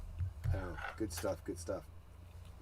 Yeah, this is the thing. A lot of these games, I'm more interested in the story than I am in playing them. And there's so many YouTubers out there that are making videos based on them that if you're like, well, I would have wanted him to go this way rather than that way, you can probably find somebody who did that and made a video like that. So, go check it out. And I guess to a degree, that's another thing that I'm saying. It's you are seeing the YouTube space also being an option for you. I am not watching TV any longer. We don't watch terrestrial television at all anymore. Netter watches what? You watch like the Hallmark stuff and the and I watch BBC for some things because they have that one cooking show on there. The cooking show. I watch the cooking shows on You're watching old reruns of. Yeah, are the old reruns from TV shows? Didn't you just go through like the whole series of the Waltons? I didn't get through the whole thing because they would jump around on certain episodes and with seasons. So I saw a great deal of them. I also saw all of The Closer, all of Roselli and Isles. Rizzoli and Isles. Rizzoli and Isles, yeah, right. Major Crimes. Did I say The Closer? Because The Closer was one of them. Mm-hmm. So yeah, it's like, and then I started watching music videos. So, but she's watching those all online. She doesn't watch regular television anymore. These are like, yeah, and I use a $20 service. It's called Philo, Philo. She $20 basically gets all the basic cable that she wants. Yeah, no sports channels. Technically, I have access to it. I don't even bother because I'm not interested. There's no sports channels, and you don't get local channels. But we never really watch those anyways, except for the Chicago Fire, Chicago Police. Occasionally during the day, I'll put a video on Tubi. Tubi's got a lot of great stuff, guys. Definitely worth checking out, including Tom Conkle's film Trouble Is My Business. Check it out. I still need to send him those two to autograph for me. Yeah, exactly. When Netflix took over, it got even better. I've missed part of the conversation. I'm guessing. What are we talking about? Are we talking about? She's talking about Longmire. Okay. Well, so they've got a history of taking over shows and making them good, but they've also had a history of taking over shows and killing them after 3 seasons because financial reasons, I guess. I don't know, but. Yeah, I, for whatever reason, just haven't gotten into Pluto TV, but Pluto TV and Tubi are both free services, I believe, right? Supported by commercials, but, There's good stuff on there. Yeah, absolutely. And you can watch what you want. If you don't like it, you don't even queue it up. You choose what you watch. And in a way, that tells the streaming service what people like. You're voting with your eyes, so to speak. Just bring back Danger Mouse. What was that? Danger Mouse. Oh, this cartoon that I watched as a kid. Did you know that? Didn't Danger Mouse and Count Duckula take place in the same universe? I believe they did. I think so. Yes, I remember Count Duckula also. But yeah, I remember those when I was a kid. Yeah. Interesting. I didn't know about Count Duckula. But you didn't know? You'd never seen Count Duckula? I don't think so. Oh my goodness! That was another British cartoon series. I know Sergeant Ducky though. Okay, yeah. He's on YouTube. Okay. kind of. Yeah, you got to check him out. He's funny. He's very funny. I mean, we'll watch videos of his and laugh till our sides hurt. So yeah, those are just some of the possibilities. Look out there. Talk to your friends. They will recommend other things.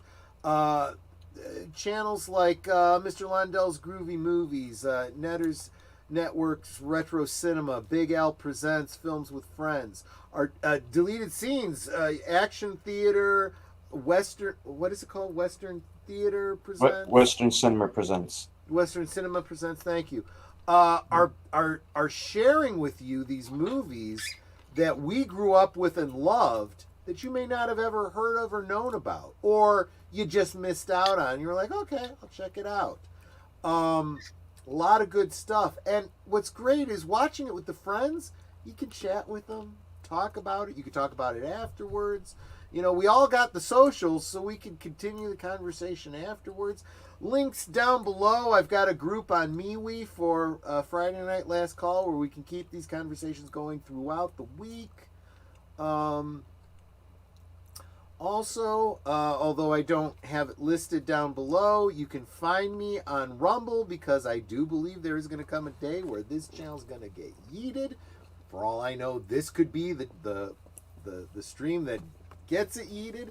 So if you ever come back and my channel is no longer here, come find me on Rumble on a Friday night. That is one of my favorite words. Yeet. Yeet. And it's all Gray Still Plays' fault. Gray Still Plays.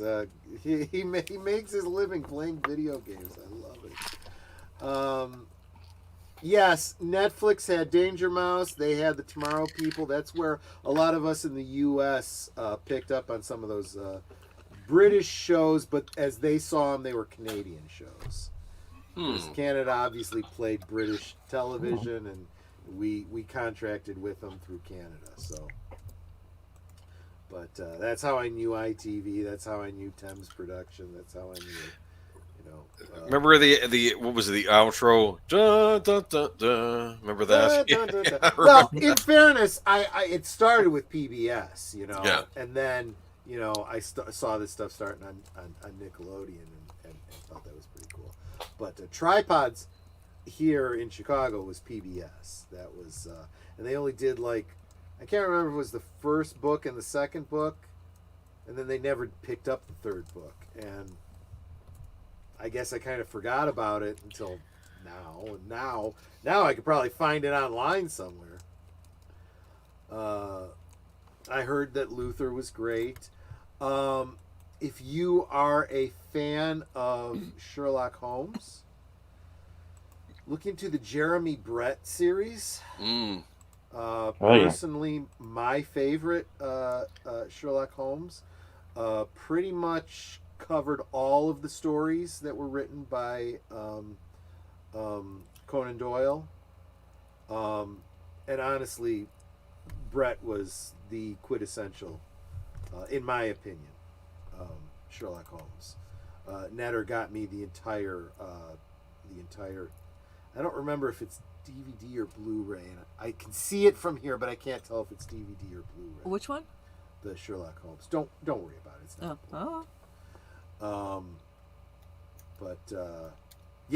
Yeah. So I would encourage you. There is so much entertainment out there already that you may not even be aware of. Revisit your favorites. Go back and watch Star Wars, Empire, Jedi. You know what? If you have a group of friends that you could physically have in your home, invite them over for a watch party. Maybe even, hey, I'm going to do an all-day, marathon of all 3 Star Wars films. Come on over. We'll do popcorn. We'll make Wookiee cookies. all that kind of stuff. Whoopie cookies. Wookiee cookies. Wookiee cookies. Okay. Yeah. That's, themed parties. Absolutely do that. Before the pandemic, I used to have Klingon parties at my house every year, Maybe it's time to start thinking about doing that again, but Faulty Towers. There you go. There you go. And a lot of this stuff is available now so easily through streaming services and YouTube and all over the place. So it's definitely worth looking into. Yeah, there absolutely are options, and in a way, you know, so many of our channels. That's the whole point of our channels, is sharing with you. You know, every week on Geeky Geezers, we do the good old days. Why? Yes. Because we want to share something with you that we loved as kids. Maybe you didn't know about or haven't thought about since then. You know, something to check out instead of, you know, the propaganda. You know, the literal socialist, cultural vandalizing propaganda. Do you think Hollywood will get the message this year? I think that Hollywood literally needs to go bankrupt before they get the message. There are people in Hollywood that, and I don't want to get too into this because it could take me down a whole rabbit hole, but I've heard of a couple of big name stars who have turned down roles recently. Now, keep in mind they're big stars, so they got fuck you money. But they're turning down roles going, yeah, no. This woke shit, I'm done with. I'm not, you know, I'm not. And I'll tell you what, the person I'm thinking about, he's a person of color. And he's not quoted as saying this. I'm putting words in his mouth. I'm speculating here. But I could see him saying, yeah, no, I'm not your boy. Huh. You know? And I do feel like all of this inclusion is bullshit. It really is. It is a new way of the rich and powerful exerting power over minorities. That's what this woke bullshit is. And they don't even realize it. They don't even realize it. Mm-hmm. When you take a handout, you're a dog. You are. You owe everything to someone else. You're a slave. Slave Leia? Hey. Slave Leia is a great point. I'm glad you brought that up. Slave Leia, everyone wants to, you know, denounce and ruin and what. Remember, sexist. That was not an outfit she chose. What outfit did she choose? She was in disguise as part of a rescue mission. She was one of the heroes.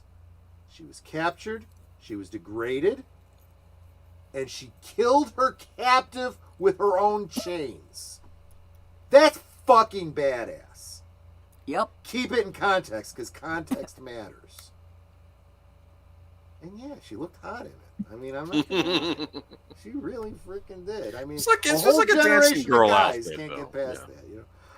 Hey, and you know, she's all upset about her outfit. The chick that played Ula was wearing a whole lot less. In high definition, you can see two very strong points about that outfit. Let me tell you. And that actress reprised her role many years later for the special edition. And you can't even tell the difference. She didn't age a day. My goodness. But, I'm sorry if you've already left, Sin. Thanks so much for hanging out with us as long as you did. Super appreciate you being here. But, yeah. So, that's all I got to say. Guys, we've been in an abusive relationship with our favorite entertainment for way too long now. We need to grow some gnocchis and walk away. We just have to. And it's for the best for us. And the difference is, unlike, you know, a relationship, the breakup could bankrupt these companies and force a change. And who knows? Maybe in 10 years, some of these fandoms actually start to come back. When people who actually care and want to make a decent product, you know, take over again. When the adults are back in the room. So, But yeah, I'm sorry. I saw it. I know it was pretty good, but it wasn't Sherlock Holmes to me. You know, Benedict Cumberbatch was not Sherlock Holmes to me. Neither was the one on that elementary show. That wasn't Sherlock Holmes to me.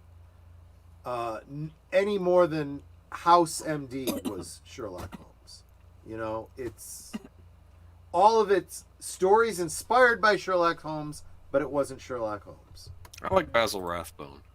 Basil Rathbone was good, Yeah. and he brought some things to it that became part of the zeitgeist that wasn't originally in the stories. Like the Deerstalker cap, was that him? The Deerstalker cap actually predates him. It was one Okay. of the silent actors. I can't remember Okay. his name. But yeah, it was really though Basil Rathbone that popularized that concept. Jeremy Brett only wears the Deerstalker cap, I think, in one episode, 1 or 2 episodes. He wears the Deerstalker cap in an Inverness jacket, cape, when it's appropriate. The only time it's appropriate is when you're going out into, you know, hiking in the woods, say. So I believe he wears it in Hounds of the Baskerville, and maybe like one other story. Very, very clever. But you know, I mean, like, for example, you know, the pipe, you know, this calabash pipe here, that's another thing. Just like the Deerstalker cap, it's not mentioned in the original books. It was mentioned he smoked a pipe, but not specifically a calabash pipe. The actor that and again, it predates Basil Rathbone. I can't remember the actor's name. Used it because it was easier for him. Well, I can just show you. You can hold it in your teeth and it's out of the way, and you can gesture. It doesn't work as well with other pipes. The hang of this pipe is good for, you know, this kind of a thing. But straight out pipes, it's hard on your teeth and it's hard to hold, you know. But yeah. So that's all I got. Any last words on the topic, guys? Just shoot it out if you think I missed anything that you feel I should have covered. One thing I do want to make a point about, and just be sure though when you attack something for being woke that it is indeed going to be something that's woke or will be. Yeah, I think because you're right about that. there could be a strategy coming forward by some bad people that they'll try to.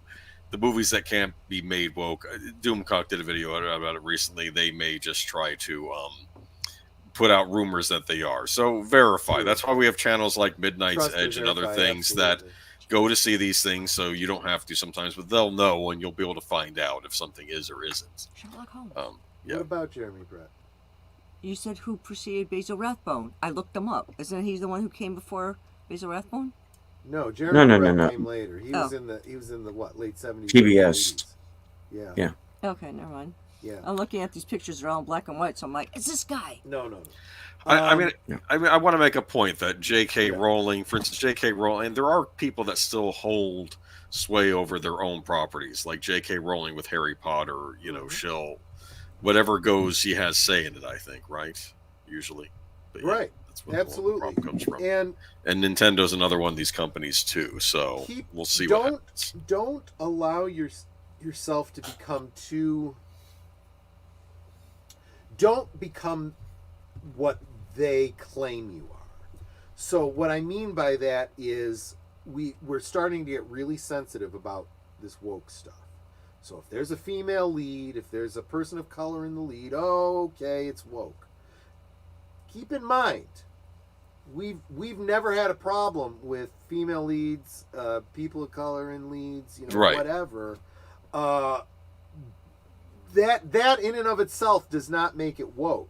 Okay, the woke comes from the messaging, the preaching, the heavy-handed, you know, you're bad, you know, girls good, and Wrecking of canon of established franchises, that sort of thing. And exactly. Because I'll point out, Island in the Stars is going to have a female lead, but I guarantee it's not going to be woke. Yeah, and he's gone out of his way. Tom Conkle's gone out of his way to say, yeah, no, I thought this through. She's going to be a real hero character with flaws and weaknesses that she's going to have to overcome. And I'm like, good. Just like every character that we can relate to. Because I'll tell you something. For all of this representation that they keep putting out there, I'll tell you what. I don't know anyone that can see themselves in a perfect person. You need to see yourself in a flawed person. Someone who strives to be better. Who you're like, you know what? If I put my mind to it, I could be better. Maybe I can't fly and shoot laser beams out of my eyes, but I can do the right thing. I can be self-sacrificing. Right.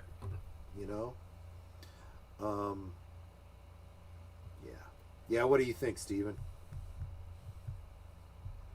Yeah, I mean, you've absolutely kind of been talking about this for weeks, but I have, and I agree. That's one of the things that we have to be careful of, and I have seen channels fall into that trap of, oh, it's got a woman in the lead. She's going to be a Mary Sue. No way.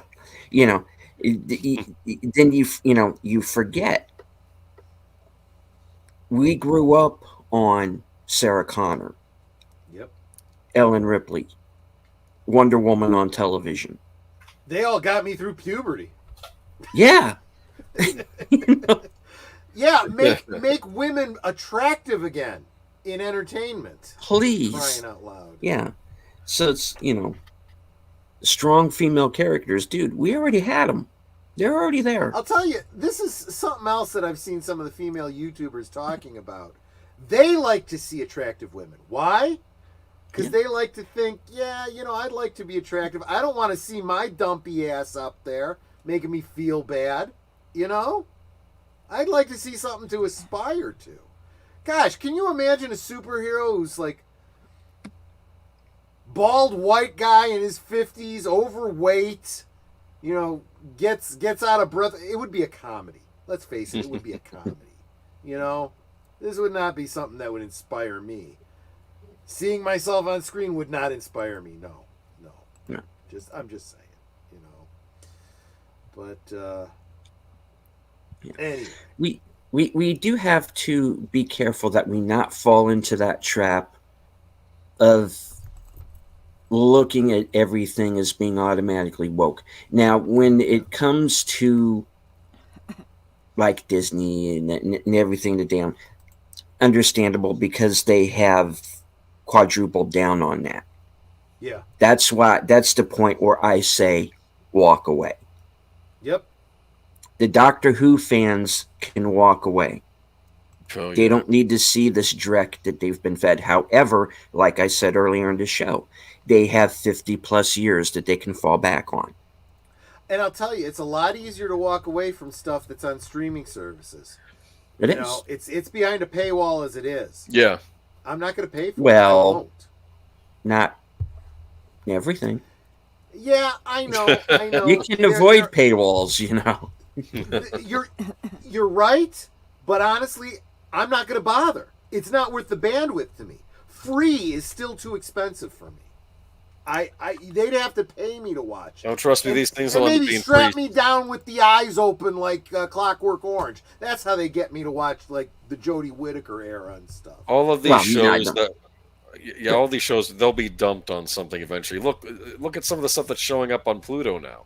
It was like the big thing a few years ago. It's supposed to be the big movie a few years ago. Now it's on there for free.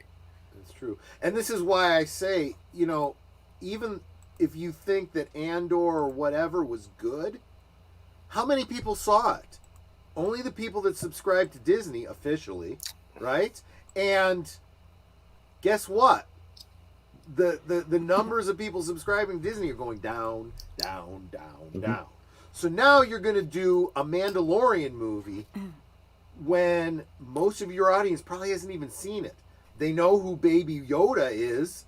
They don't even know the name Grogu, but they know who Baby Yoda is. He's cute. He makes a great plushie. But the story's not going to make any sense. They're going to have the same problem they did with the Marvels. Mm-hmm. Because you didn't watch 3 or 4 different shows on the streaming service. You have no fucking clue who these characters are or what happened before you got here. And these people can't write a story good enough to fill you in on this stuff. The original Star Wars starts en medias res, but throughout the movie, they drop lines here and there that fill in the whole fucking prequel era for you. Mm-hmm. And you know what's going on. Do you believe that the people that are working on Star Wars now have the talent to do that kind of thing? I don't think they've read that material either. I don't believe they. Absolutely right. They haven't. They clearly. If Dave Favreau was I completely in charge of the writing, I'd say maybe. Maybe. But you know it's going to be Dave, and Dave. Yeah. You know, I've been saying that for a while now, folks. You know, Dave Filoni is not your friend. He's a yes man. And I'm hearing so many people saying that these shows he's putting out, the Ahsoka and stuff, it's like a fucking live cartoon. Yeah. He is still writing the Clone Wars and Rebels, which was fine when your audience was kids. I enjoyed it for what it was, and I liked the canon of the Clone Wars that filled out the story of the prequels. But now it's like, dude, fucking grow up. You know? I don't know, man. You know, just get your Ahsoka Tano blow up doll and get it over with, you know. And yeah, maybe your witchy wife can like even fucking bring it to life. Oh, that's some weird stuff there. Yeah, I don't even know where to begin there. Disney, manage your people. Just I don't know. And this is what it comes down to. You know, Jeremy's Razors, you know, over at Daily Wire, they put out I don't know how many people know this story, but Daily Wire was one of their sponsors was Harry's Razors, and Harry's Razors dropped them because someone tweeted to them, "Oh, they're alt-right. You shouldn't have anything to do with them." Okay, we quit. And that's when Jeremy Boring said, "You know what? I'm going to start my own fucking razor company." And he started Jeremy's Razors. The website is IHateHarrys.com. I kid you not. You can also get there through Jeremy'sRazors.com, but it's funnier if you go through Harry'sRazors.com. And his first commercial was brilliant. It was just this anti-woke, you know, parallel economy, you know, type commercial, and it was hysterical. I never subscribed to a razor company before. I said, "Fuck it, I'm gonna subscribe." You know what their slogan was? It's in the title below. Quit giving your money to companies that hate you. And they do. Woke companies hate you. And I don't care if you are a white male or not. It's not about that. They hate all of you. They hate white people. They hate people of color. They hate everybody, because if you are the oppressors, they hate you. But if you are the intersectional people, they hate you too, because they think you're less than and you need to be taken care of like a pet. The woke hate everybody. Themselves probably the most. That's the message of the woke. It's a nihilist, socialist.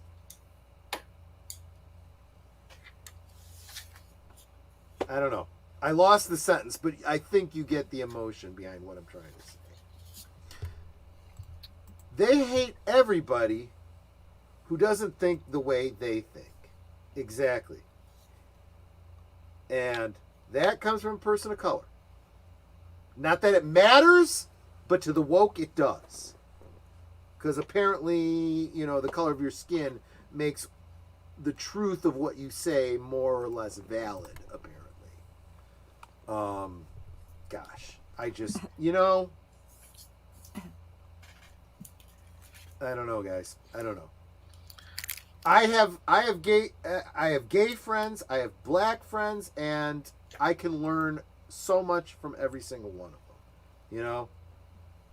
I joke with some of my black friends. I say, you know what? I love hanging out with you, but we can't hang out on the beach because you could hang out there longer than I can. It's just the facts.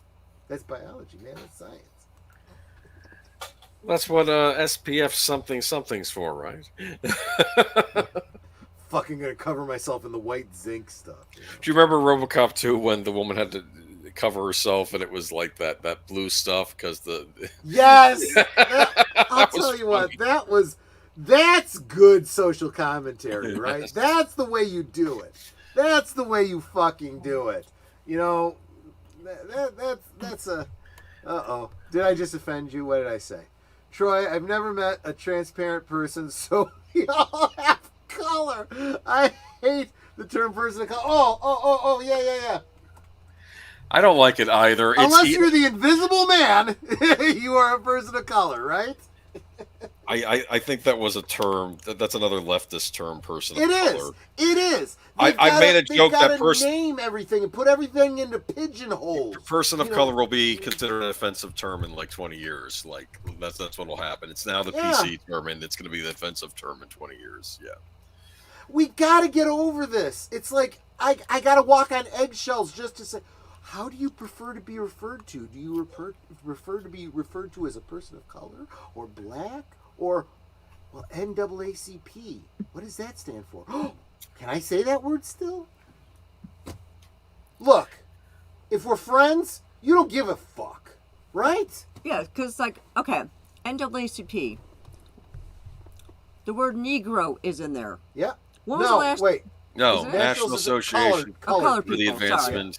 No, there was another one with that word. Yeah, there was one with Negro there. The United Negro College Fund. When was the last time you heard a black person referred to as a Negro? I haven't heard that phrase since I was like 60s, 70s. Yeah. Well, look, people are always willing to use the terminology that people want them to use, right? This has never been a problem, right? But it gets to a point where it's like, fucking stop, okay? You can't change up every 10, 15 years, okay? Just get the fuck over it. And I'm sorry, I mean, I have a lot of black friends, but not all of y'all are African American. Right. You weren't born in in Africa? Africa? I have one friend who is African American. Yeah, because he was literally born there. He was born in Nigeria. Yeah. He's African American. You know who else is African American? Scarlett Johansson.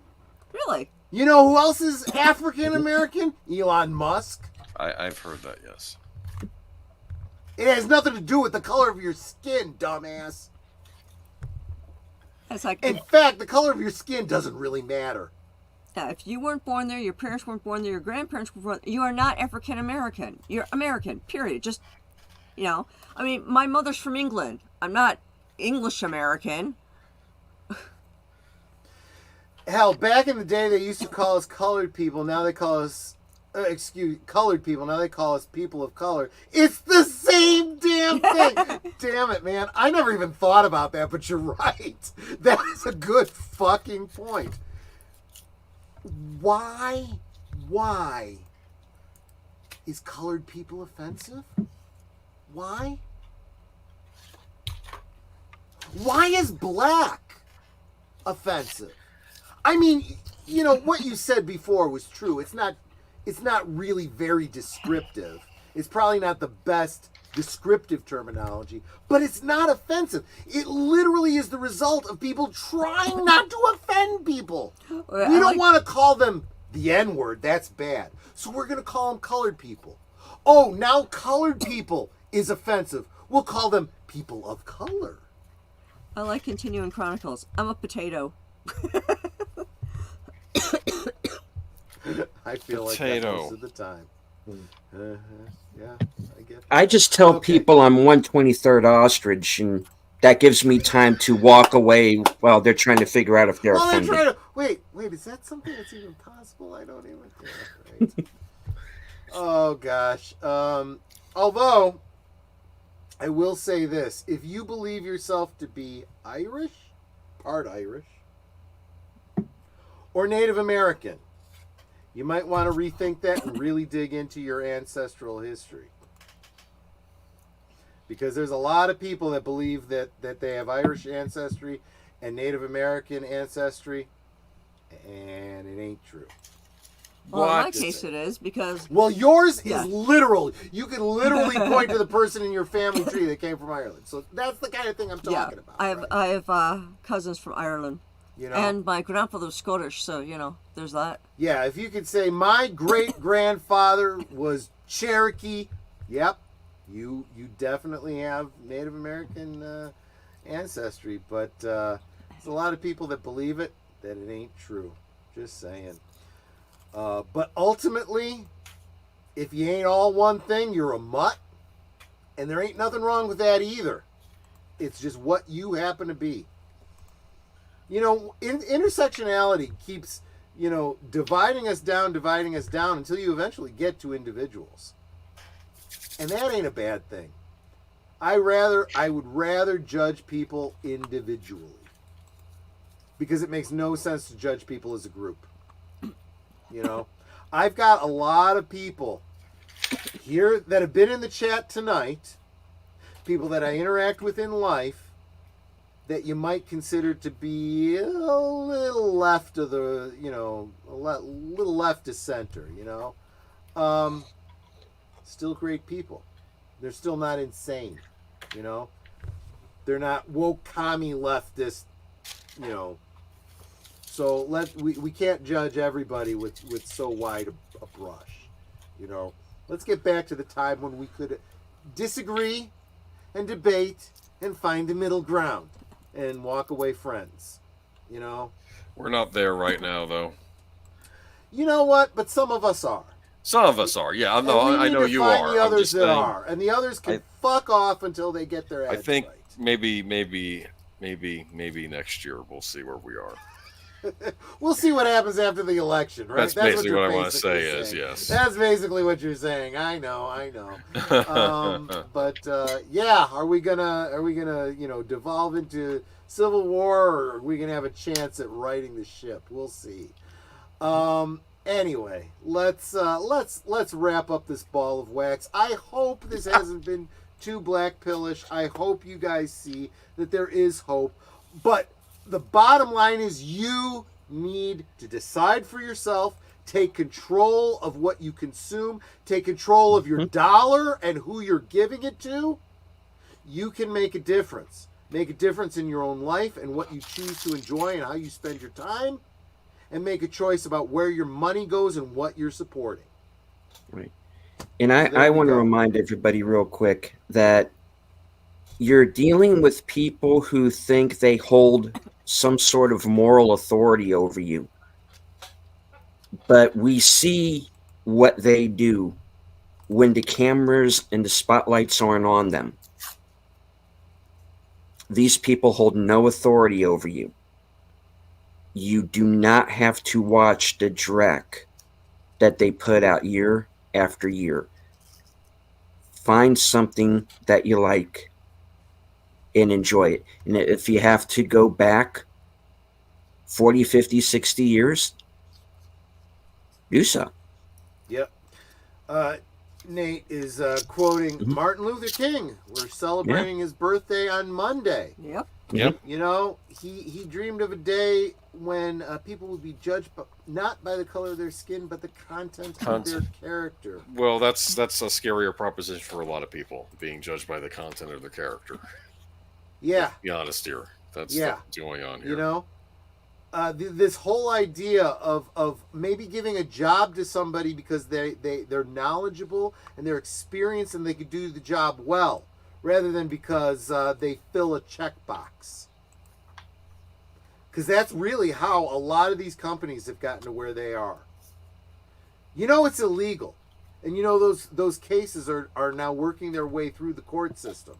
You know, we have a equal employment law that you cannot discriminate based on gender, color, sexual preference, religion, any of those things.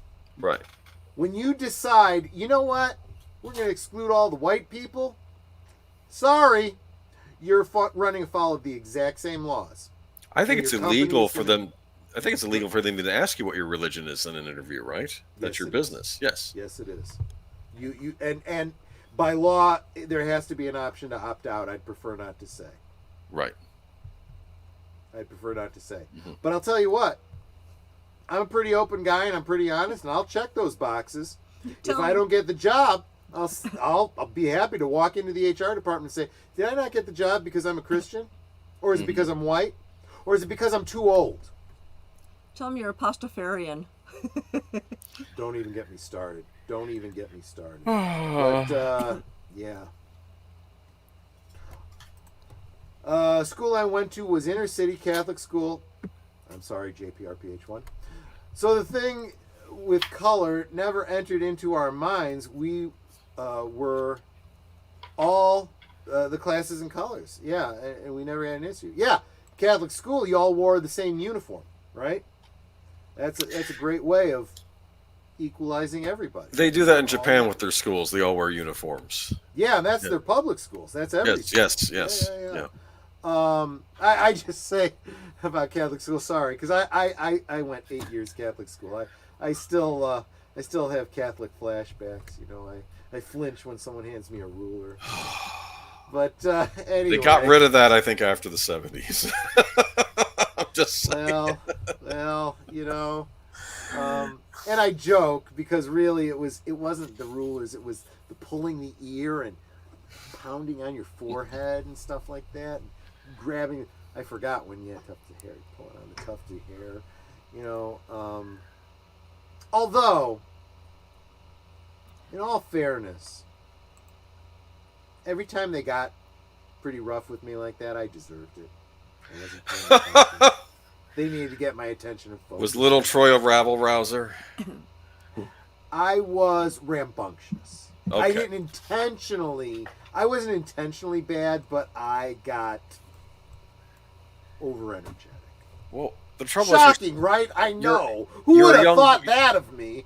Well, who would have thought that a young boy sitting in having to force in a chair for 8 hours would get bored and want to do stuff? But at the same time, though, all children need to learn discipline, right? Yes. Yes. You don't give in to your first impulse.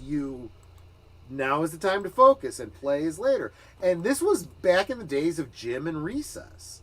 So, and it's true. Mornings I was more rambunctious. Afternoons I was like,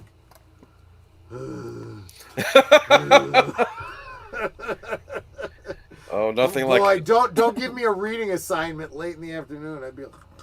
See, I was the opposite. I was awful in the mornings. I think like anatomy and physiology at 7:30 in the morning or 8:30 in the morning. I'm like, no. I think I'm going to be paying attention to the bone. This bone's connected to that bone. Troy the Menace. Yeah, I was the Menace. But that's the thing about Dennis the Menace, right? Though he wasn't a bad kid. He was just a handful. I kind of was too. It takes a good teacher to take that and channel it, you know. And I think I had some good teachers that really did that. But anyway, so let's start right here. Netter of Netter's Network, what have you got coming up this week? Well, let's see. Aside from being on Tonight Show, tomorrow night I will be over on Big Al's channel. We'll be watching The Rocketeer, and there maybe. Well, hold off. You haven't talked to Big Al. That's true. Well, let me just put it this way. I might have a giveaway.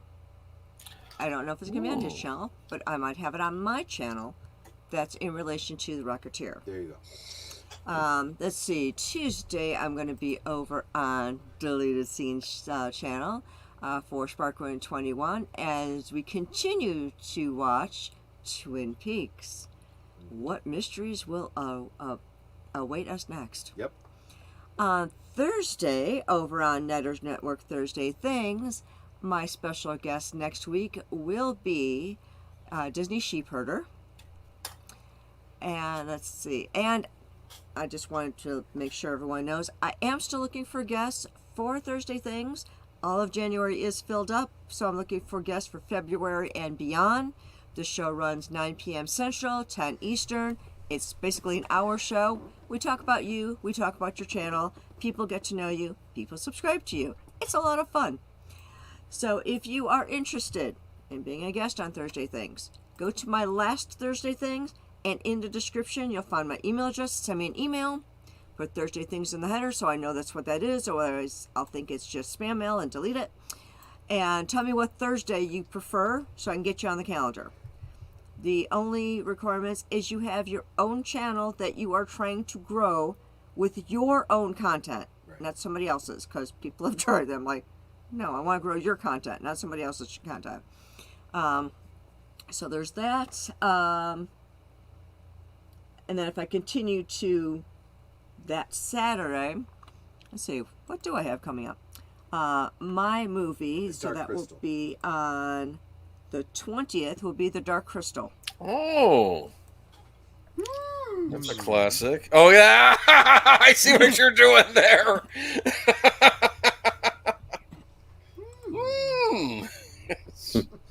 It's a big breast character in that movie. I miss Jim I don't know. Henson. I really like the Gelfling girl. Yeah, but I miss Jim Henson. He was a creative genius. He was brilliant. It was a great film. Absolutely. Awesome. So, well, Age of Boomer, what have you got coming up? What have I got coming up? Geeky Geezers on Saturday at Sunday. That's what I said. Sunday. Anyway. I can rewind and play. Okay, shut up. Anyway, Sunday 9 p.m. Eastern Standard Time, 8 p.m. Central Standard Time. I will be discussing. Many news stories, including a Blu-ray release, which I did not figure, which I've been waiting for ages to come out, and it came out, and it's the Warriors finally got a true special edition here in North America.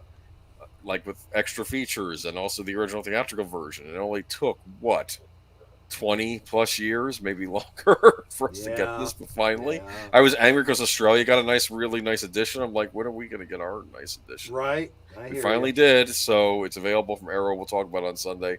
Other things in the news, like a Battlestar Galactica reboot showrunner's been announced, and I'm thinking there already was a reboot, so is this a reboot? Yeah, and tune in. We'll share with you a link or two to Nerd Cookies. She's the front line for coverage on this news. The original Battlestar Galactica was known for not getting finished, correct? True. Mm-hmm. Wouldn't it be interesting if they would just maybe recast the actors, but have it be like a continuation of the original series? We'll see. Maybe we'll talk. You're skeptical. You just don't think this is going to fly. No. We'll talk about it on Sunday. All right. I've got some thoughts. Yeah. All right. And Deleted Scenes. There was a pre-show at Deleted Scenes on Sunday at 8 p.m. Eastern Standard Time, 7 p.m. Central Standard Time, correct? Called Unscripted. And I'll let him take it from here. Okay.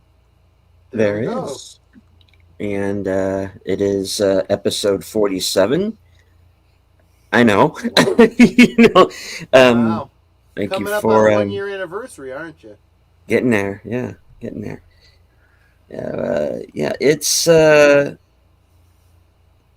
to be more. It's going to be along the lines of the last couple of episodes that I've done, and I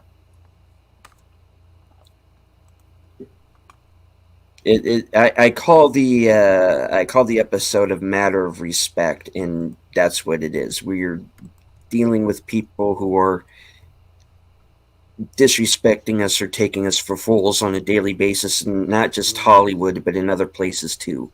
Yeah. So I'm going to be going over to the other coast, and I'm going to be talking about some people. So yeah. Yes. All right. But earlier in that day, I will be joining Jedi Bill for Western Cinema Presents, and we are going to be watching the Magnificent Seven ride from 1972, the fourth and yes, it was the third sequel, with the Lee Van Cleef. Wow. Okay. Mm-hmm.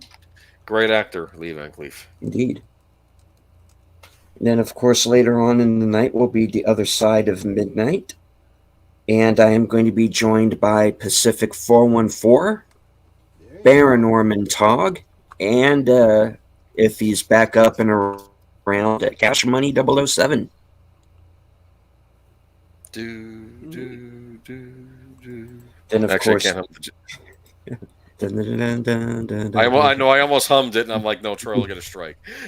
Don't worry, I've already gotten struck. If not for the first song, I've got a song that I'm closing out on, so I'll get struck no matter what. Then, of course, Tuesday, as Netter said, we're all going to get back together for live from Sparkwood and 21 with what will be episode 10 of the show, season 2. And it's called The Man Behind the Glass, where we get introduced to one Harold Smith, played by the late, great Lenny Von Dolan. And Boomer has put together a tribute video to him, which we're going to be, with Boomer's permission, re-showing on that evening. Of course, yeah, go ahead, yes. Mm-hmm. Then, of course, Thursday, back at it with Action Theater, hosted by Jedi Bill, and we are going to be watching True Lies. Nice, good one. And then, of course, on the 21st, unless something comes up between now and then, I am going to be joining all of you again for Geeky Geezers for the a segment on the Oscar nominations. Yep. So stay tuned. And of course, I'm going to have, I'm sure I'll have a movie review or two by then, and some other videos I'm working on behind the scenes. And I have a 300 subscriber celebration video to plan. So there you go. Oh, yeah. So, good. Everybody's, this is a great community. A lot of great content. That's the takeaway here. I will be in most of the places that were just talked about, and of course, I'll be back here next Friday for Last Call. Don't know yet what the topic's going to be, but it's going to be a lot of fun. Real quick, I wanted to share with you guys. I had my birthday last week. Some of you guys bought me a drink for my birthday. Super appreciate that. Wanted to share with you the gift that I got from Netter that's going to help me with, creating my own stories. This is a dice bag in the shape of a 20-sided die. Oh, that's Isn't cool. that cool? I'll show them the cool dice I got. And the dice she got me, I don't know how well it's going to show up on camera, is this really cool steampunk looking dice. There you go. Yeah, because I turned one on the sides you can see in. Yeah, little numbers at the corners. That's metal, right? Yeah, it's metal. Look at that. Yeah. Huh. So my wife knows me. She is awesome. So I wanted to share that with all of you guys. So that's our show for tonight, guys. I'm going to take you guys out one by one, hang out in the green room so we can say our proper goodbyes. But I'm going to take you out with Netter being last, because Netter... He needs my sign off, otherwise he gets lost. I need you to do your sign off, absolutely. Well, you know what I always say. First, make sure that you are subbed to everyone that was on the panel tonight, as well as everyone in the chat. And if you think you're already subbed, please go back and double check, because YouTube likes to take away subs. I saw that last night on my channel. I had subbed to someone, and when I went to go get the link for their channel to drop it in the chat, saw that I wasn't subscribed anymore, so I had to resubscribe. It like, just, and I only subscribed like 2 days earlier, so it's like, what the heck, Yeah. So please make sure that you are still subscribed, and then of course, we can talk amongst ourselves, and that's all well, good, and fun. But it is so much more fun when you guys are joining us in the chat, and you're dropping your comments, questions, trivia, being goofy, whatever it may be. And it doesn't feel like we're separated by miles or continents in some cases. It feels like we're all hanging out in the same room, enjoying each other's company and having a great time. And you guys are not just our friends. You are our family. We love you guys, and we appreciate you so very much. You can be anywhere right now, and you're here with us. That is so encouraging. It really is.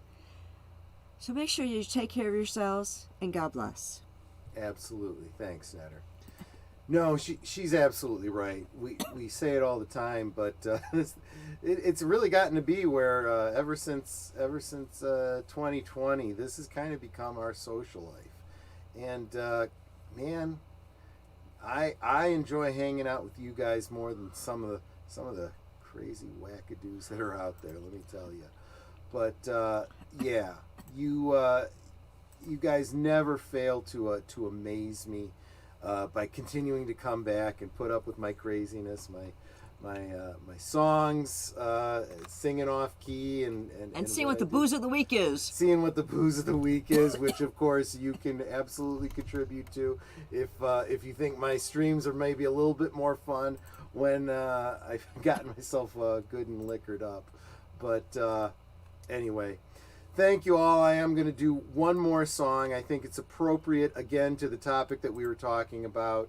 And I also think it's a great way to close out the stream. I will always love you. Thanks, everyone. Take care, and hope to see you on the next one. Good night, ladies. Good night, sir. Hit it, sweetheart.